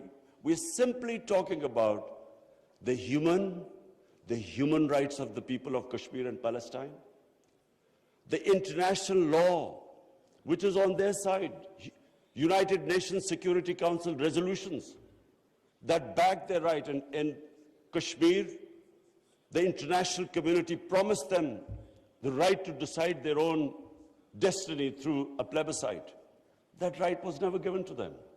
In fact, this special status of Kashmir was taken away illegally by India on 5th August 2019. Nothing happened because they feel no pressure. They feel we can make a resolution and then, back to our usual business. I'm not talking about altering our foreign policies. All of us countries have our different foreign policies. But on core issues, I'm asking the OIC that unless we have a united front, we will keep these abuses will happen. Like in Palestine, it's daylight robbery going on in Palestine. The only hope I have is now because of social media, first time in Western countries, there's awareness of what's going on to the poor Palestinians. That is so far much more than the OIC. It's the mobile phone and the spread of information of the injustices being done to the Palestinians. That is the best, at the moment, the best way to protect them, not us. In Kashmir, it's a war crime, according to the 4th Geneva Convention, to change the demography of an occupied land. India is changing the demography of Kashmir by making the Muslims from a majority to a minority, by bringing in settlers from outside. This is a war crime.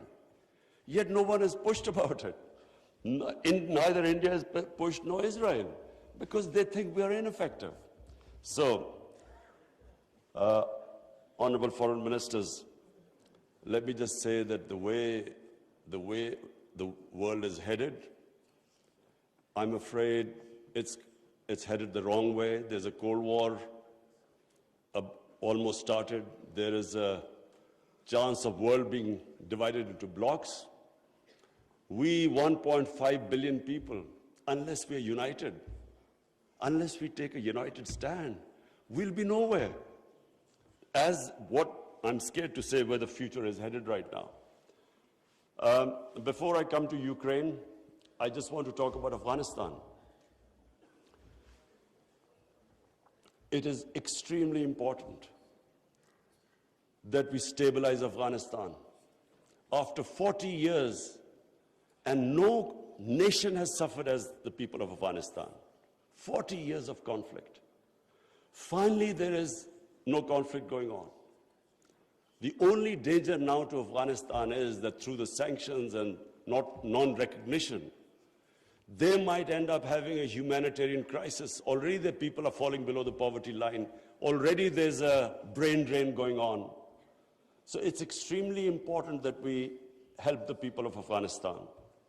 And I say this because a stable Afghanistan is the only way, I repeat, it's the only way we are going to be able to stop international terrorism from Afghan soil. No other country is going to be able to do it. Let's not be delusional that some other country will come in and sort of through drones or something fight terrorism. It's not going to happen. The only hope is a stable Afghanistan government that can take care of international terrorism. I want to add a word of caution. Anyone who knows the Afghan character should be cautioned that please do not push the people of Afghanistan to do things where they feel that their sovereignty is being threatened. They are very proud, independent-minded people. They have always fought for their sovereignty for hundreds of years. They do not like the idea that someone is dictating to them. So I would caution that let's help them, let's encourage them, let's get them involved in the international community. And I believe that the people of Afghanistan are strong enough to evolve and go in the right direction. But please let's remember that the Afghan character does not like outside interference. And finally, I come to Ukraine. I'm, like I think everyone here and the rest of the world, we're all worried about what's going on there. May I suggest that the OIC, during its discussions, the foreign ministers, we should think about how we, represent 1.5 billion people, how we can mediate, how we can bring about a ceasefire, how we can try and put an end to the conflict. I'm going to meet His Excellency Wang Yi after this, and I want to discuss how maybe OIC, along with China, how we can all step in and try to stop this conflict, which is going to have, if it keeps going the way it is, it will have great consequences for the rest of the world. I have already, as the head of the government here, I can tell you that we are already suffering. Oil prices have gone up, gas prices have shot up, wheat prices have gone up because of this war. And if this keeps continuing, this is only going to get worse. So therefore, we should, all the countries which are non-partisan, we are in a special position to be able to influence this conflict. So as I said, I would want the foreign minister, Shah Mahmood Qureshi, please discuss with the other foreign ministers, and I will discuss with His Excellency, the Chinese foreign minister, how we can all, as a bloc, OIC and China, how we can influence the events in Ukraine and stop this and have some ceasefire and resolve this conflict. Lastly, honorable foreign ministers, let me again say what a pleasure it was to welcome you to my beautiful country. I want to end by saying, again, I repeat, that the world is moving in a direction which is sadly worrisome for all of us. In bloc politics, in Cold War, And let's just 1.5 billion people we keep underestimating the strength we have. Somehow we lack self-belief. As a sportsman, I can tell you that a team that has self-belief will defeat a team that is far more talented but doesn't have self-belief. We don't have self-belief. We somehow look to others to help us and get justice. But as where the world is headed, it is extremely important that we get united and on certain core issues take a stand. And let's not be dragged into this, into blocks, into the conflicts. We should stay as a bloc and show our power in bringing about peace rather than becoming part of some conflict. Thank you very much.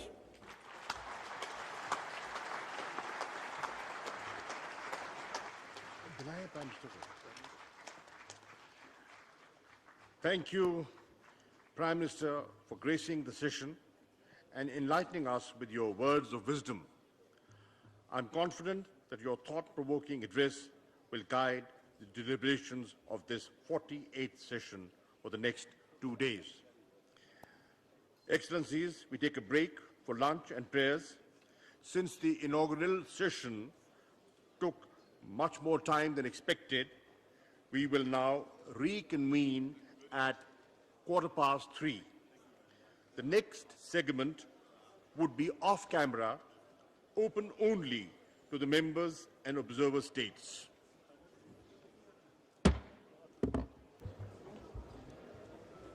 Delegates, I would request you to please remain seated while the heads of delegation proceed to the lunch. The heads of delegation will be guided by their liaison officer or the usherers.